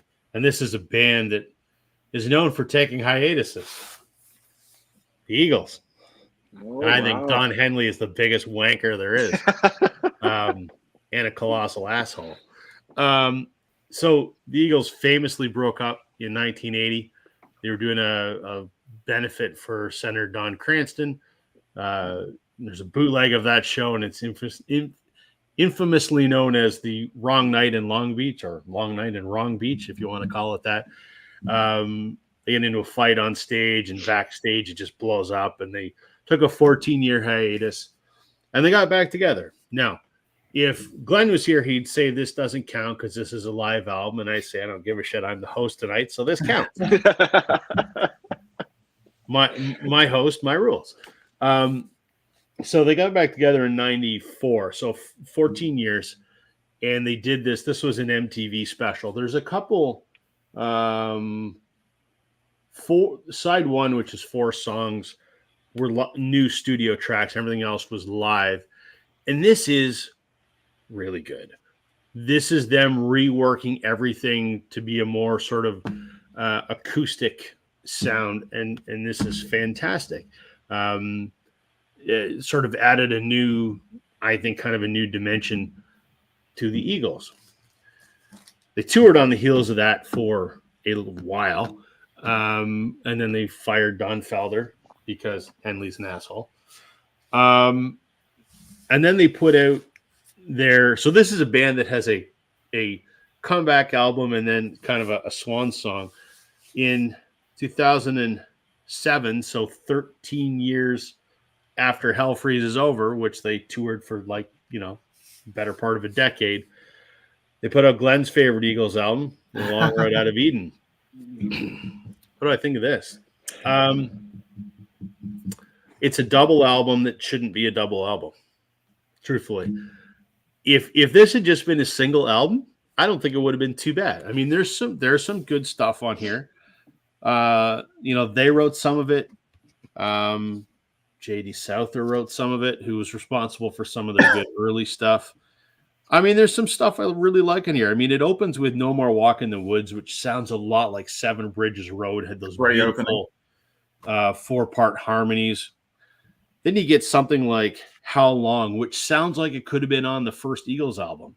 And that was actually a song from back in the day, I think, that they had just never recorded. And as they played it live. Yeah, they used to play it live in the 70s. Yeah, exactly. And I think the reason it ended up on this album is Glenn Frey's son had saw them doing it on a YouTube video or whatever, like a bootleg from a concert. Said, "Dad, how come you never put that on an album?" And they went, "Oh shit, we kind of forgot about it." So there's some good stuff on here, but it gets really long in the tooth real quick, and especially the second disc. You know what? Truthfully, I only listen to the first disc regularly now. The second disc, to me, there's 1 or 2 songs that maybe could be pulled from there to move up in the album, but it's just too long. And I admire that they wanted to create one more original work before they stopped doing anything. And I wouldn't call it a success. I wouldn't call it a failure, but that's what they left us with. And now they've been touring in various incarnations ever since. And this is supposedly their goodbye tour. So who the hell knows? Which they just added 6 dates to today. Yeah. Wow. So that sort of twofer has both a couple long hiatuses and kind of a farewell swan song. I just recently went back through and listened to the whole Eagles discography, including that one a couple months ago, and I was like, yeah, these are good songs. Like, I love Busy Being Fabulous and How Long. Yep, Again, me there's too. some great stuff. The first Walsh song is really good. Which is Guilty of the Crime. Yeah. But the second album, the second record is just like, it's just Henley. It's Henley just going off on like politics and like war and like, shoving it down your face, which, that's fine. I don't care. But it's a lot, and it's a lot of Henley on that second album. Go eat a flannel sandwich, you wanker. Some very long songs, like 5 and 6 minute songs. Yeah. It's I don't really care if we have it. I mean, if I listen to the Eagles, I rarely come back to this record. So, I mean, I guess hats off to them for trying, but it almost, to me, like this was when it first came out, it was only available through Walmart. It was a Walmart exclusive. Yeah, it was all over Walmart. And it almost seems like Henley and Fry was like, "Oh, we can get this deal with Walmart, so let's put something together to make some bucks on it." I don't feel that it had any sort of passion behind it. So maybe I'm wrong. Who knows? I know AC/DC has done that a couple times with the Walmart exclusives. Like there was one time when I was like prime, like middle school era Sam. I remember going to Walmart and the records that you would see. I guess it was Black Ice by AC/DC and then Long Road Out of Eden. They were all over one. Like they would take up sections of the CDs, display. It was like, good grief.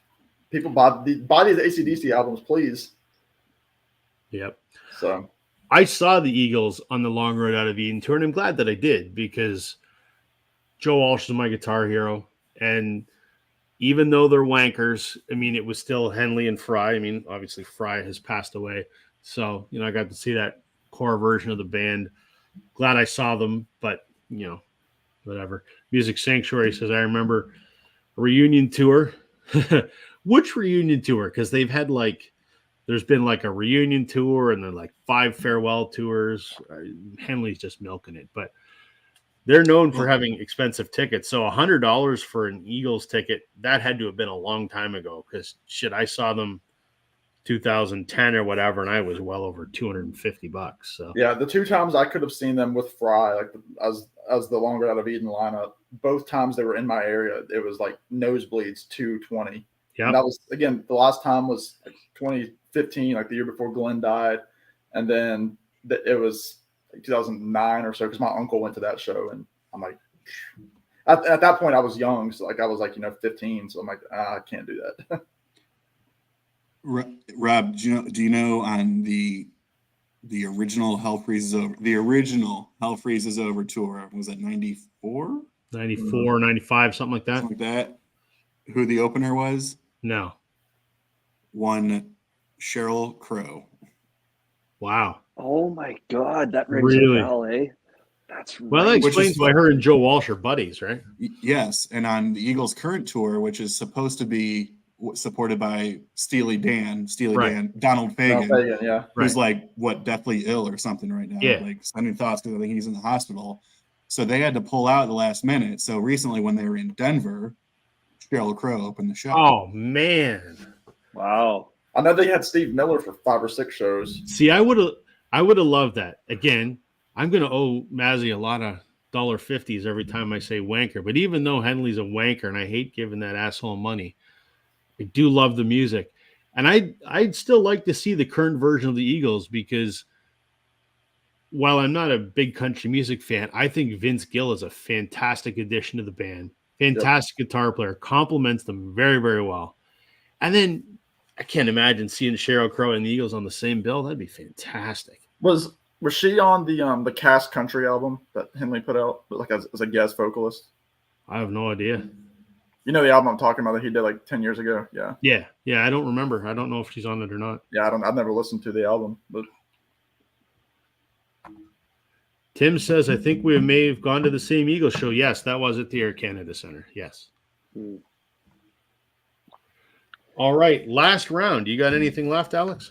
Yeah, well, and this is less of a let's call this a later period great album with a bit of an ask, I think. So this goes back to the original point talking about Hackney Diamonds, and I admit I might be coming from this from a different perspective than people who grew up with these bands. I can understand that if you grew up with the Stones and you remember and you were there when Exile on Main Street came out and you remember how that felt and you just don't have any of the same sort of feelings 50 years later, I can understand that. And I wonder if it is just a different listening experience because I remember hearing that record for the very first time, but there's less time there. And so I don't know if I just have a different way of looking at it, but I have noticed that for a lot of fans of classic rock or whatever it might be, we might have been talking about this a few weeks ago. There's this tendency to just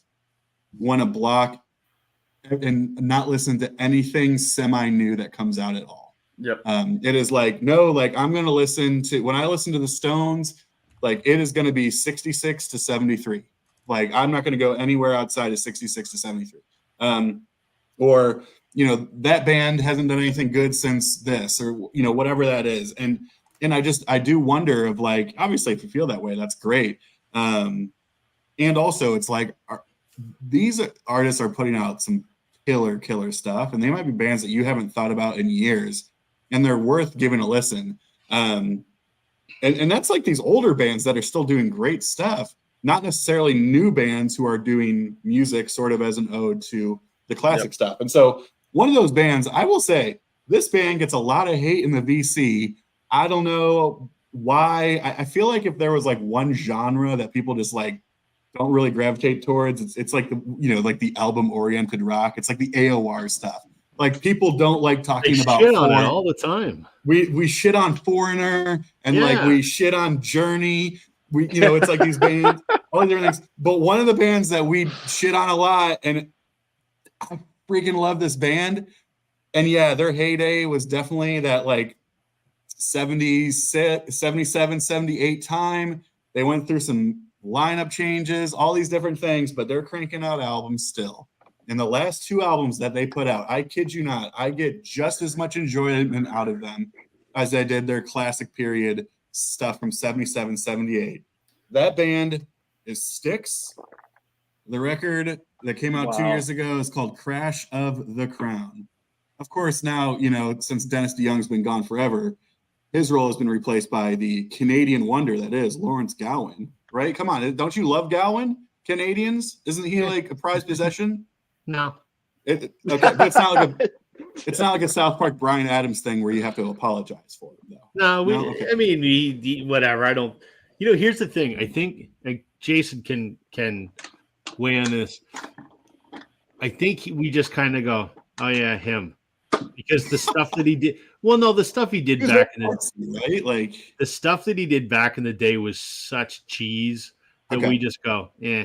And I've made the same comment, and Matt from Prime Analog will probably shoot me, but I made the same comment about Gino Vanelli.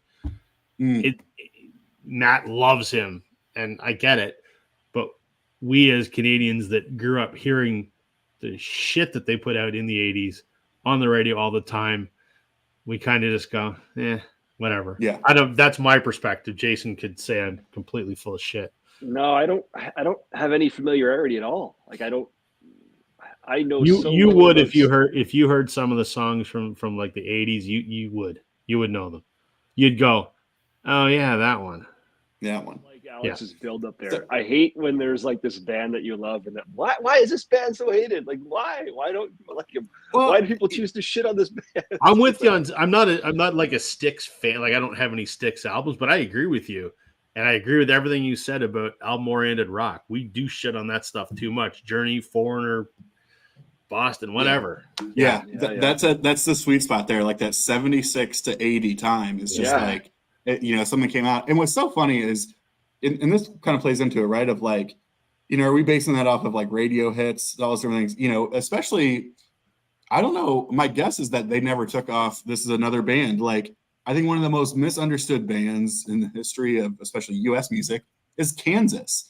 Because they never did anything, not in America, especially like people in Europe are like, oh, we heard Carry On Wayward Son once, and that was it. Like they're an AOR band. And it's like those first 5-6 Kansas records are as prog as you can get, with Dust in the Wind trickled in there. But on a similar note, so I mean, back on this record though, it's like Dennis DeYoung's been out of the band forever. Guess what? When Dennis DeYoung was in the band, still making music with Tommy Shaw and JY, who are both in the band, by the way, still, and both primary songwriters, by the way. When they're making music together recently, it's not that good, people. It's not that good. And if you really want to go back, everybody shits on Kilroy, and so they probably should, but that's what you want, right? If you want Dennis DeYoung back in the band with JY and Tommy Shaw making music, you're going to get Kilroy. They've been out of the band for a while. I think Lawrence, I was semi-joking about Gowan just because I know he's Canadian, and I know he's like a Canadian, quote-unquote, star, but he does a phenomenal job. He's an incredible singer, an incredible entertainer. I think given what you said before of like this sort of like artistic cheese lends itself perfect for what this band needs, especially live. And this is not bubblegummy. This is not AOR. This is progressive hard rock. This is good stuff. The album right before this is called The Mission. It is just as good, if not slightly even better. If you're curious on this, stream these 2 records, and I think you will be pleasantly surprised by what you're hearing. I've seen a lot of recent live Styx stuff come up in my YouTube feed, because Don Felder from the Eagles has been touring with Styx for the last few years. Oh. So I don't know if it's like a co-headlining thing or whatever, but there's a lot of live performances with Felder and Styx together. Wow. Yeah. That'd be And a it's good show. good. It's really Yeah. good. I'll look them up, Alex. I'll look that up right now when we're done here. You got a long list, Jason. I know. And Rob's giving me homework, and You know Sam's what your always most giving me important homework is, Jason? I know. I got to prioritize that. Yeah. You got any more to show, Jason, or are you done? I'm gonna add to No, Zach Dudek. I'll- I'm gonna add to Zach Dudek down here. I don't know him, but but his point too. Their drummer Todd Zuckerman is one of the most incredible drummers in the game right now. I mean, incredibly well respected. He's obviously not only a studio guy and plays with them live, but he's also a clinician and like somebody who does constant clinics and master classes. And I mean, they are a full machine in terms of who they are as a band. So just my Styx trope is over now. Sorry, Jason, back to you. No, good. I'm passing Rob. Sam, if you got one, you go ahead. I'm out of options here. All right. Well, again, one that I'll show 100,000 times. There's no way I could get around it. And again, just like the John Prine album, my favorite by this band. Not only is it my favorite by this band, but it's my favorite by leaps. And it's an album that it probably shouldn't have come out. And it came out when people were like, why would they ever come out with an album? Because one of the members had died 4 years prior. And, nobody expected this to be great because their last two albums, which had come out, this album came out in 2016. The album before it came out, I think in 96-ish, 95, 96. And the one before that was late 80s. Both of those albums were like meh. The one from the 80s was terrible. I'm talking about the Monkees. I knew you'd go there. And I'm talking about their album Good Times, which coincided with their 50th anniversary as a group. Of course, Davy Jones, the one I was talking about, had passed away in 2012. Kind of a shock death, just a really quick illness, and he was out. And he was the youngest member of the band. He was the heartthrob during the show. And kind of like you're the heartthrob of this little live stream, Sam. Well, I hope I don't. I hope I don't match the same trajectory as that. But anyway, I digress. No, but everybody said that Davey was the heart of the Monkees, and that's probably about right because at the end of the day, the Monkees were a cheesy little TV group of actors that made music, but they put out really good music. And again, those other two albums, Pool It and Just Us, were their two kind of reunion albums. Pool It came out to celebrate the 20th anniversary, I think. So I think that would have been 86. And then Just Us came out about 10 years later for the 30th. And this album features Mike Nesmith, which when Michael Nesmith left the group in the 90s, because they toured as the four of them, like just the four of them on stage, no studio guys or no touring musicians. They wanted to do the Monkees like they toured in the 60s. So Mickey was on the drums, Peter was on bass, like all of that stuff was there. And Mike did about probably about a month or so of shows. And then he kind of said, yeah, I'm done. And so he left, and then he left them as a trio, which they stayed a trio until Davey passed away. And then when Davey passed, Mike came to help finish their touring obligations. And that was huge. Nobody at all thought Mike Nesmith was coming back to the Monkees ever, because he always kind of disowned them as being kind of fake music. But then this album comes out, and you have Mickey and Peter and Mike with Davey doing one posthumous track, a recording he did called Love to Love, which was a Neil Diamond tune. But you have all these guest writers on this album, like Noel Gallagher from Oasis. You got Rivers Cuomo from Weezer. You have Ben Gibbard from Death Cab for Cutie. You have Andy Partridge from XTC is writing on this album. It's produced by Adam Schlesinger, who was the keyboardist and bassist of Fountains of Wayne, another COVID casualty. Yeah, he just died young. Yeah, he died in 2020 in his late 50s. But you have a Michael Nesmith tune on here called I Know What I Know, but he does a couple of lead vocals, including my favorite Monkees track, which is Me and Magdalena, which is a duet with Mickey. That's the Ben Gibbard tune, so it sounds like a Death Cab for Cutie Monkey song. I'm into that. it's so good. It's great power pop. It's sunshine pop.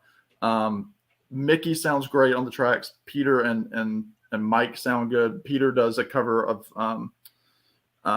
Wasn't Born to Follow, which the Byrds did on the Easy Rider soundtrack. It's a Carole King track, but it is just a fantastic album. Technically, they had one other album that came out. They put out a Christmas album 2 years later. That one, it's harder to say was their last album because that every track on that album was an individual Monkey. Like no two were ever on the same track at the same time, which is not uncommon for Monkey's albums. But the fact that this one was such a team effort and that you can hear Peter and Mike singing back up to Mickey or vice versa. And like Peter's playing banjo, Mike's playing guitar, Mickey's on drums on the last track. I don't think Mickey plays drums at all. The Peter track on the Christmas album is very auto-tuned because he was going through some sort of cancer that we didn't know about, but come to find out he had mouth cancer, so it affected his vocals.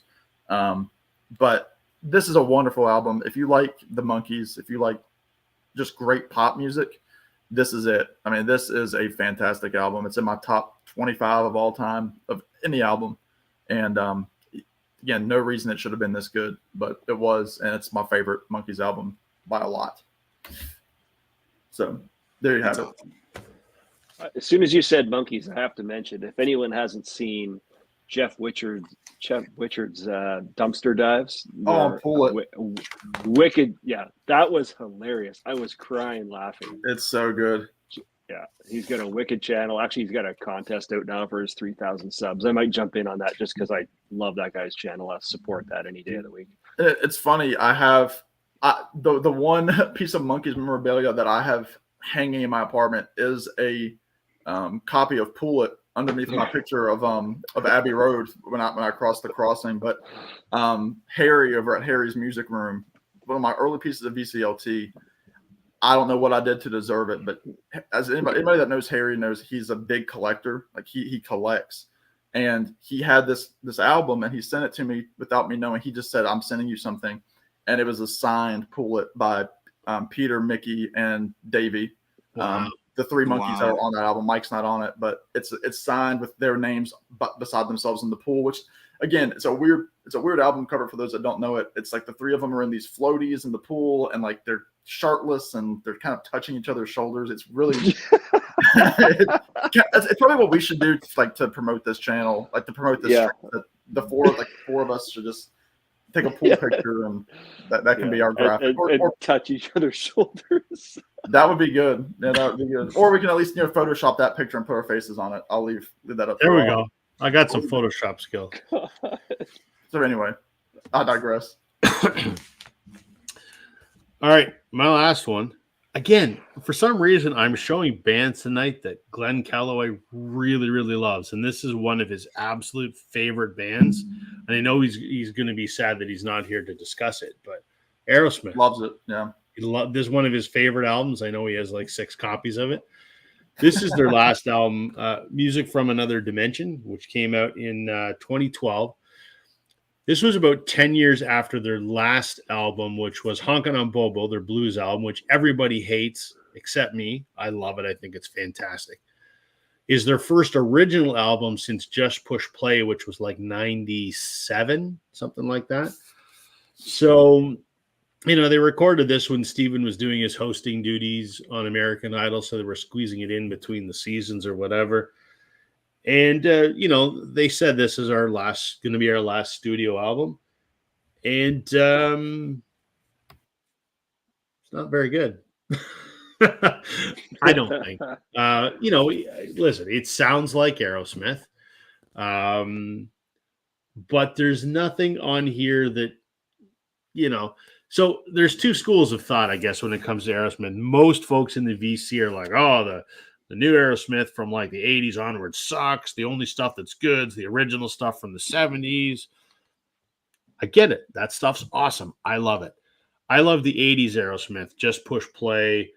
Not Just Play. Pump. Get a Grip. Because I was a teenager when those came out. That was my Aerosmith. I love all the Aerosmith stuff. Not really until I get to this, though. I have tried countless. I go on any Aerosmith album and I listen to it start to finish and I love it. This one's a stretch. It's not that it's bad. It's just kind of like that ABBA album. You're just kind of like, yeah, whatever. There's nothing. I mean, it's a little kind of formulaic, I guess, but in my mind, there's no real standout songs on here. As much as, people hate Just Push Play, at least there was Jaded was a great, catchy, it played on the radio. There's nothing like that on here. There's no big hits. There's no, when I think of this album, what's the song that I think of? I don't. They all just kind of blend together. And it's kind of like, whatever. Yeah. So Rob, question for you in the group, and maybe that's what we're going with here. And I think with the Stones, and then sort of on the heels also of Roger Waters doing Dark Side Redux, all this kind of stuff, right? Like, how do you all feel about like these artists? Like, I almost feel like there's this sentiment sometimes of like, if you're going to release something like this, I'd rather you just not release anything at all. Versus, I think that's a common sentiment. And then I think, like, for me, I think my thing, like I did before, like, I love that Stones record. Like, I actually love it. My hope was that it would be fine, and that would be a win. But I really like it. And so, like, for me, it's almost like, I'm just glad that they're doing something. But I think for a lot of people, it's like, look, if this is what you're going to be cranking out, I'd rather you just stay home and feed the That's cows. kind of how I feel about the Aerosmith record. Yeah. I loved literally everything that they put out up to and including Honkin' on Bobo. And I was like, I just want this to be okay.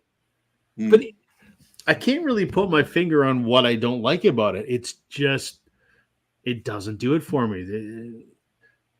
They wrote the stuff, and it's Joe Perry plays his normal guitar solos, and whatever. But it almost feels like maybe their heart wasn't in it. I don't know. Here's the thing. Alex is sorry. Go ahead, Rob. Yeah. No, go ahead, Jason. Alex's question makes me think about what you guys were just saying about the Eagles and their many farewell tours. Like, I guess the answer to the question is you'd have to understand what the artist's motives are. Like, are they in it for a paycheck? Are they calling it in?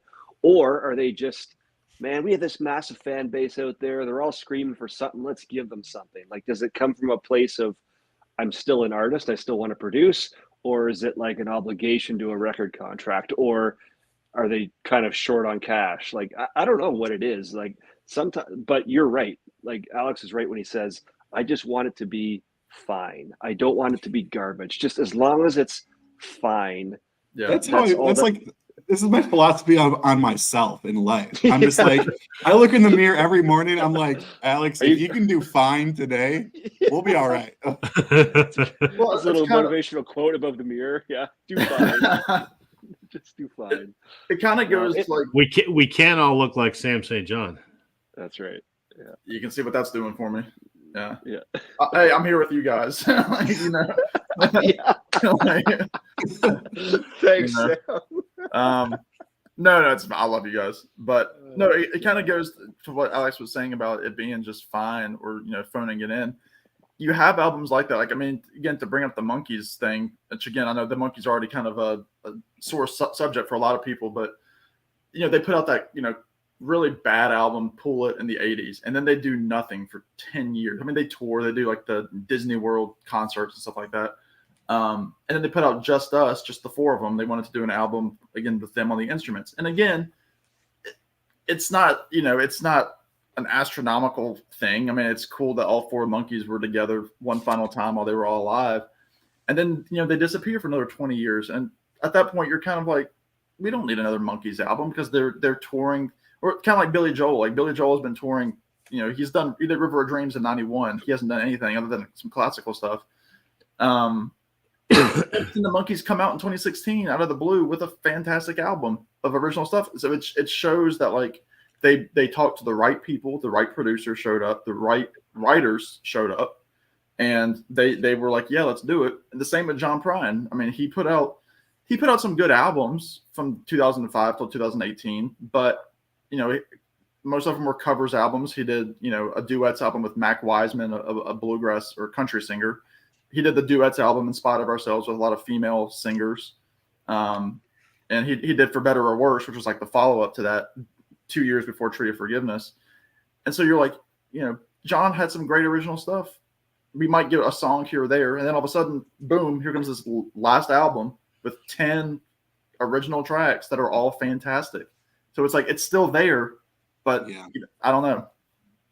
I think a lot of it too is, I remember hearing an interview, and this like blew my mind when I heard this, but it makes total sense. It's just how obviously media, specifically musical media, the way it is consumed and the way that artists make money these days. So what's always funny to me is like when we say like Pearl Jam is not releasing Gigaton to make money off of Gigaton. I don't think Eddie is like, padding his room with dollars sold from physical copies of Gigaton. Yeah. But the difference is though, is back in the day, quote unquote, physical media sales was the way that artists did make money. And so artists would tour to support a record. It is, we have a record coming out and we're going to tour it and push everybody to buy this record. Now it's the opposite way. Mm-hmm. Now it is, we need to release a record to support a tour, which is why for some of these quote unquote legacy bands, every other year we're getting a new compilation. I mean, I love Def Leppard. I don't know how many greatest hits of the same 6 songs we need every 3 years. but they're one of the highest grossing touring bands because every single year, Alex and Rob are going to show up and sing Pour Some Sugar on Me every single year. Goddamn right. And so it's just fascinating because it's like, I mean, they're a band that releases a new record every 7 years and it's fine. And they do it because they're like, we wrote some songs and recorded them and we had a great time. And I'm like, you know what? That's good enough for me. I'll listen to it a couple times and it's fine. But it is just like interesting because I do feel like there's a sentiment of like, well, if that's what we're going to do, I'd rather people just not, release anything at all. I'd rather you make a fine point about when you mention legacy acts. Def Leppard's one, Aerosmith is another, Fleetwood Mac's another, the Eagles are another. Some of those, and I use the Eagles as an example, and Fleetwood Mac, they're touring on the Moldy Oldies, and they've toured on the Moldy Oldies for 20 years. Yeah. So you get someone like Def Leppard, they're going to put something out, and Aerosmith put something out just for the hell of it, but it doesn't need to be good. They just, we put something out. There's no need for it to be good because they're a legacy act. They're in their legacy act because they had monumentous careers back in the good old days, and they're still living off that. And I think that's why some of the new stuff is shit. Well, then you have people like to use Neil Young as an example, or you can use Van Morrison, who these guys aren't filling out Madison Square Garden anymore. Even Neil Young, who out of those two could probably fill out Madison Square Garden, but Neil hasn't toured since pre-COVID, and he wasn't sure he wanted to tour again. And now he's doing all these deep cuts that he's never played before. And even when he announced he wasn't touring, like in 2020, he's put out 7 or 8 different releases. So he doesn't care. Like he's kind of like one of those people, he's just the artist for the sake of being the artist, and he's like, oh yeah, I'll tour. Yeah, and I think that's the point I keep getting to. So I go. It's sometimes it's they're artists. They want to do the stuff. I'm going to let them do the stuff. Somehow it's funny, Sam, talking I feel like folk artists and singer-songwriters are absolved of this conversation somehow.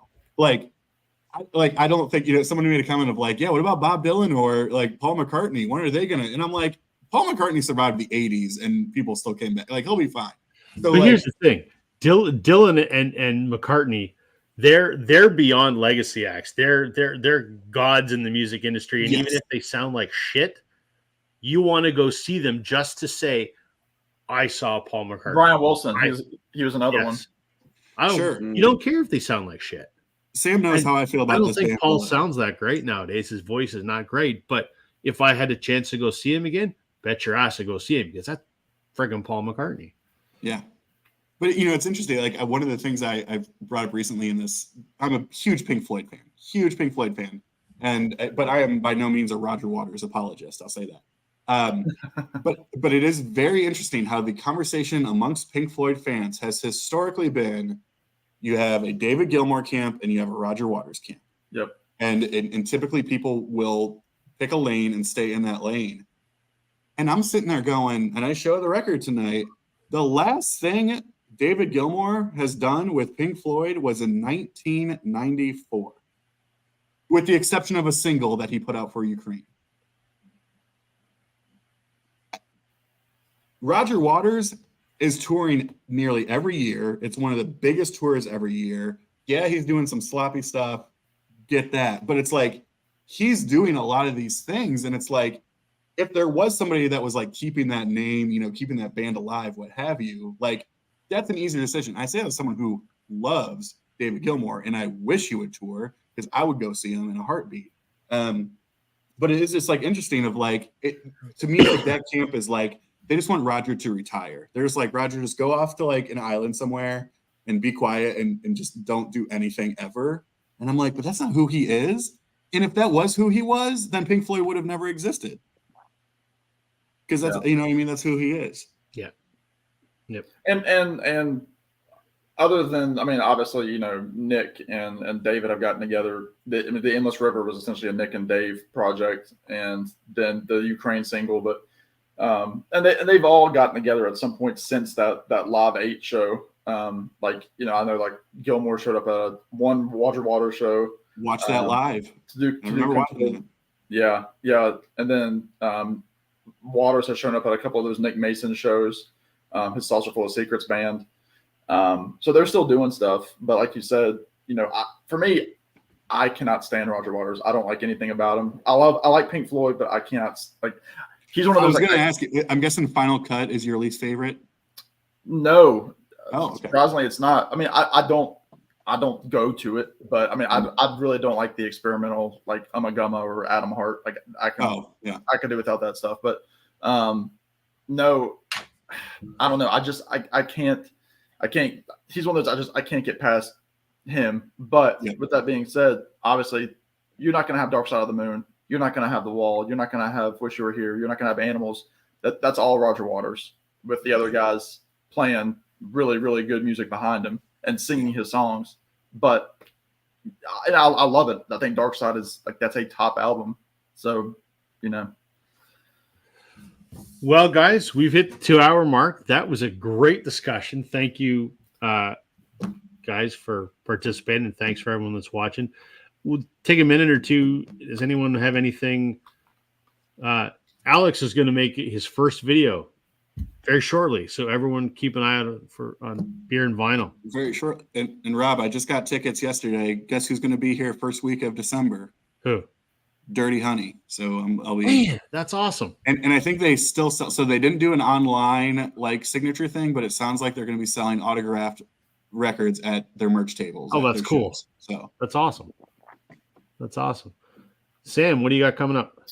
I definitely am going to hop on Jeff Witcher's contest soon. I don't do a lot of contests these days, but for the guys that like I really like to support, Jeff is one of them. And Me too. I got to get my entry together. That'll probably be my next video coming soon. I am seeing in a couple of weeks because I've been kind of slow on YouTube for a bit. I mean, I'm still planning to post a few like videos here and there. Nothing really planned other than the contest, but I am seeing Nick Lowe in a couple of weeks, so you'll definitely be getting a concert review for Nick Lowe. It'll be my first time seeing him. I'm excited about in early November.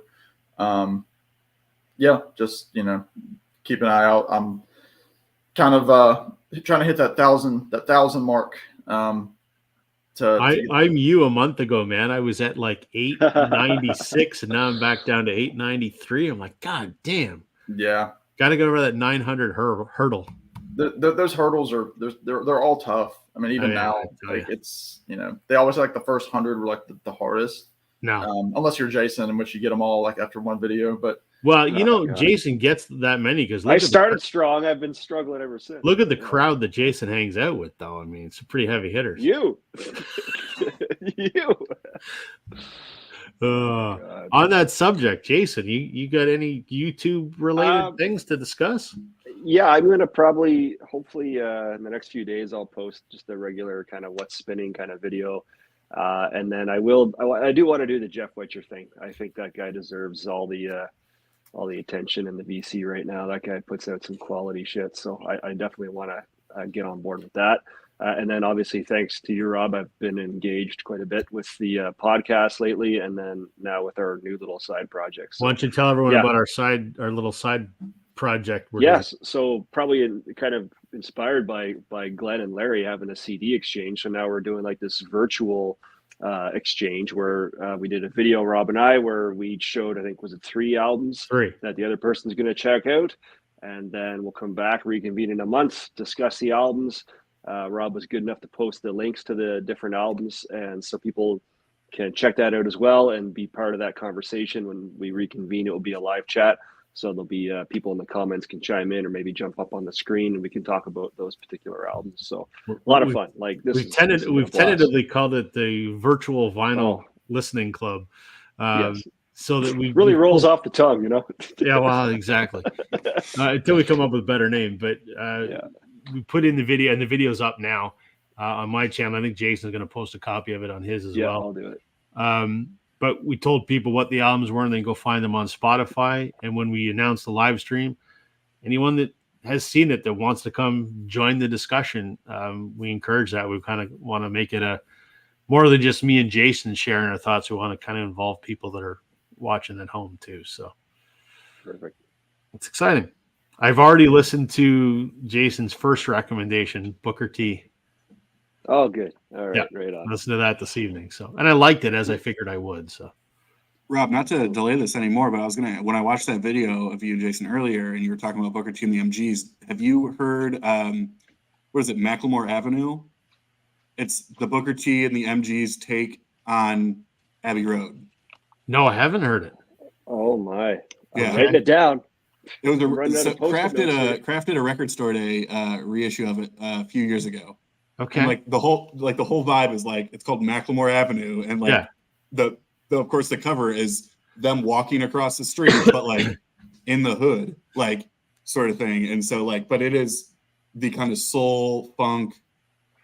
Oh, that's interpretation of Abbey Road. Oh, that's very cool. I'll give that a go for sure. Yeah, for sure. Add it to the list. All right. Well, thank you everybody for watching. That was great. Please check out Sam St. John, Jason Arsenault, and Alex Beer and Vinyl whenever he posts his first video in the very near future. Thanks everyone for watching. We will be back next week on Glenn's channel, except I won't be here because I got to work, but the other guys will be here, and we'll see you guys next Wednesday. Thanks everybody. Bye guys. Thanks everybody. See ya. Bye. See y'all.